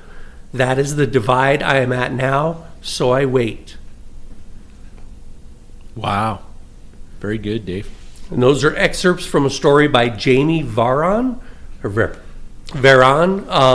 Powerful stuff. And the quote is, "I have found that if you love life, life will love you back," by Arthur Rubinstein.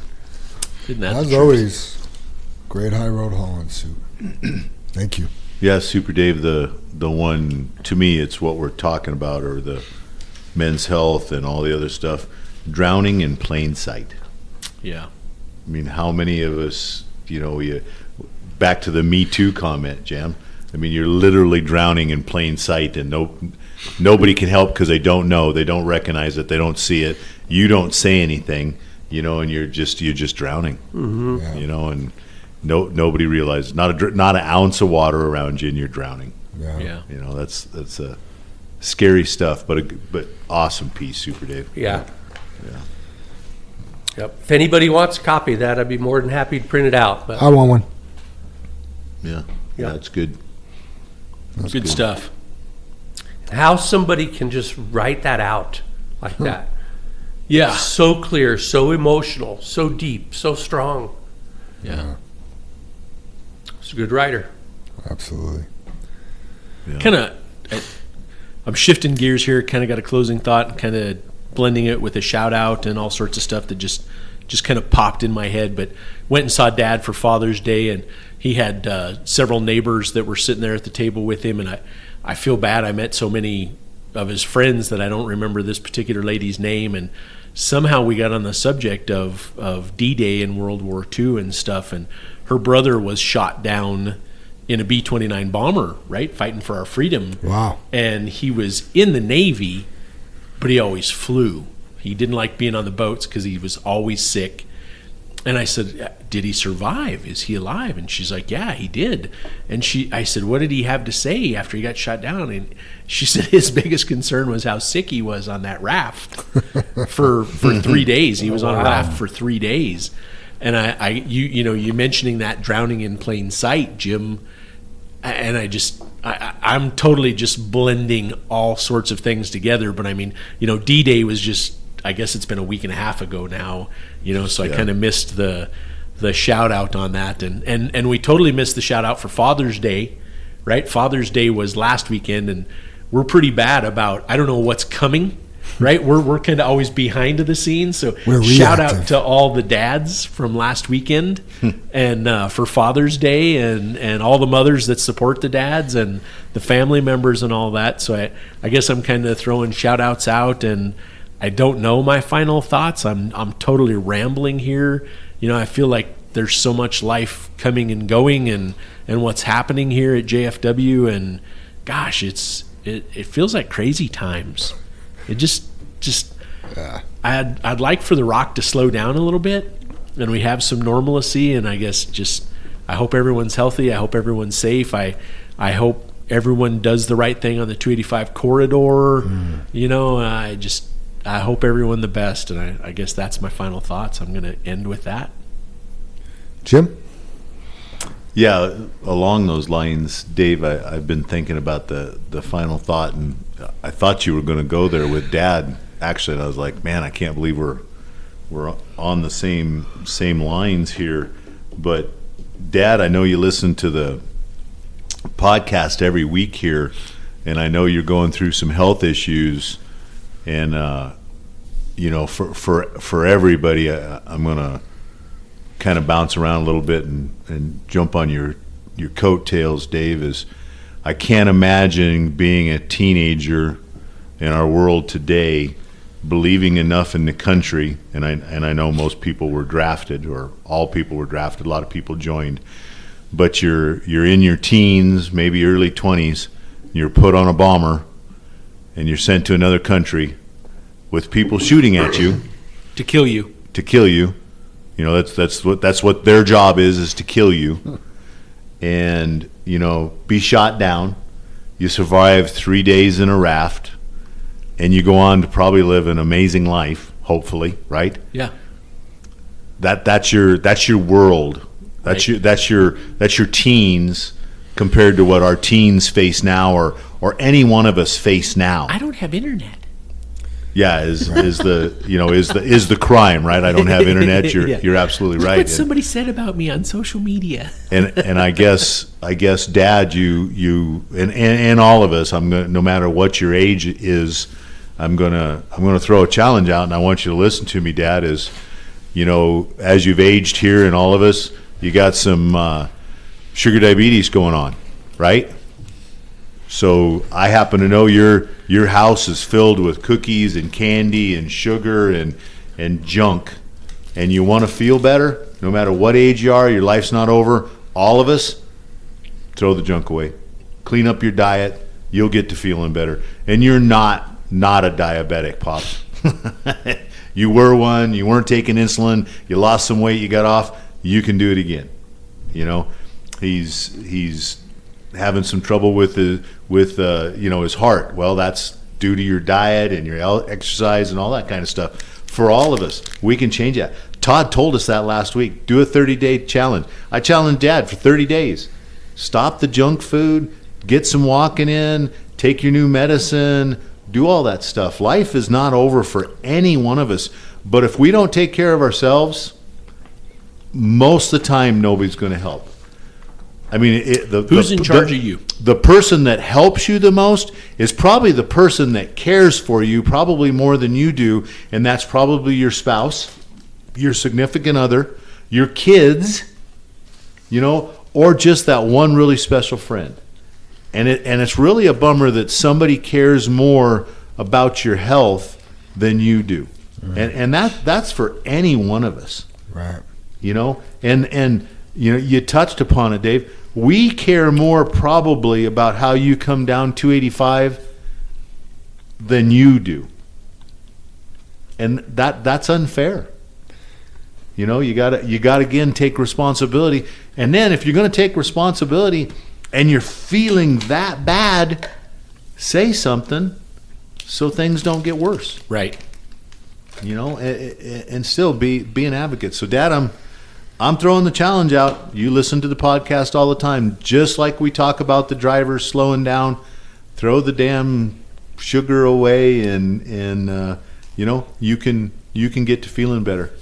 But it's going to take you, not me and Dave, not Janet, not Holly, not your grandkids. It's going to take you. Yep. So, yeah. So the same thing, I'm going to challenge everybody out there, slow down on 285. That'd be Like it. my thoughts. Anybody want to back themselves into a corner on a 30-day challenge? Not it. No? Super Dave, I see your wheels turning. No, He's like hallucinating. what's a 30-day challenge? What is it? Politics. Politics. Oh, that's funny.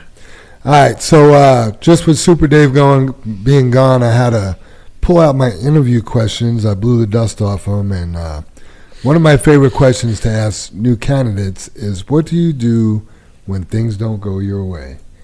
And I feel like that's a relevant thing to ask yourself. There's a lot of different things you could do when things don't go your way. You could lay down and cry, or do you You look? could blame others. You could blame others. So do you look externally like, well, it didn't go my way because of Brother Dave. It didn't go my way because of Super Dave and Jim. Or do you look internally like, it didn't go my way because of me? Do you make statements which drive disconnect, or do you ask questions that invite relationship? So I would challenge you also, when things don't go your way, to look internally first. It's not always your fault. Sometimes it is somebody else's fault, but there's always something you could do about it. So that is my final thought for today. That was a good one. Also, don't forget to like and subscribe to the Channel 23 podcast. Hit that follow button. Don't forget to go back and listen to episode 72 to help find Amber's mom. Links to her story will be in today's show notes. And what else was I going to put in there? Oh, yeah, I'll also put the link for the, what's it called? It's a suicide prevention website. So, Okay. all right, let's say the creed and get on out. Sounds do it. great. Together we face and overcome all that stands before us. Together we are accident-free. Together we joyfully create honest value for those we serve. Together we celebrate our differences and respect those with whom we work. Together we are accountable for our words and our actions. Together we are the JFW family. All right, everybody. Thanks for listening. Have a great week. Next week. Have a safe week.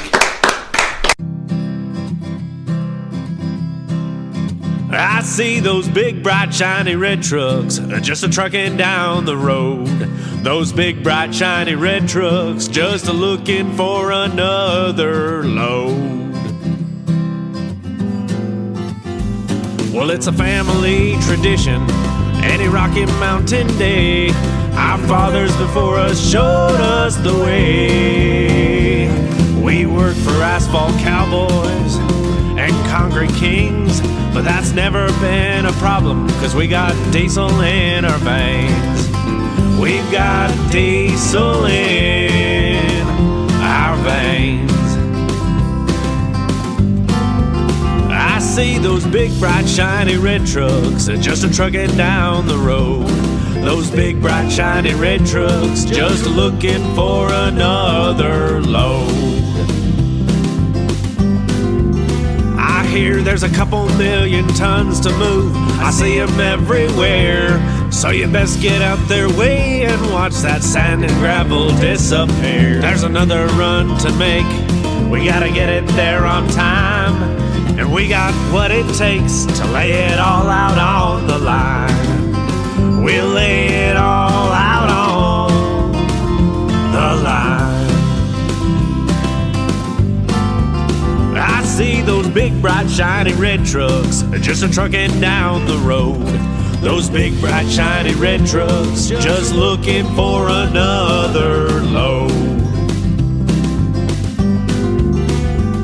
Those big, bright, shiny red trucks got the best drivers in town. They got all the tools they need to keep that hammer down. When they hit them scales, they won't need to dodge them, won't need to duck them. They just keep that hammer down, and they keep that diesel trucking. Keep that hammer down, and keep that diesel trucking. I see those big, bright, shiny red trucks just a trucking down the road. Those big, bright, shiny red trucks just a looking for another load. They They just keep them doors closed, keep them butts in their seats, 'cause those customers are calling, and those red trucks can't be beat. They've gotta put the hammer down and pick up another load, get it off the ground, keep them eyes open and on the road. Keep them eyes open on the road. I see those big, bright, shiny red trucks just a-trucking down the road. Those big, bright, shiny red trucks just looking for another load. Breaker 23, anybody got a copy on that Channel 23 podcast? Welcome, and thanks for listening.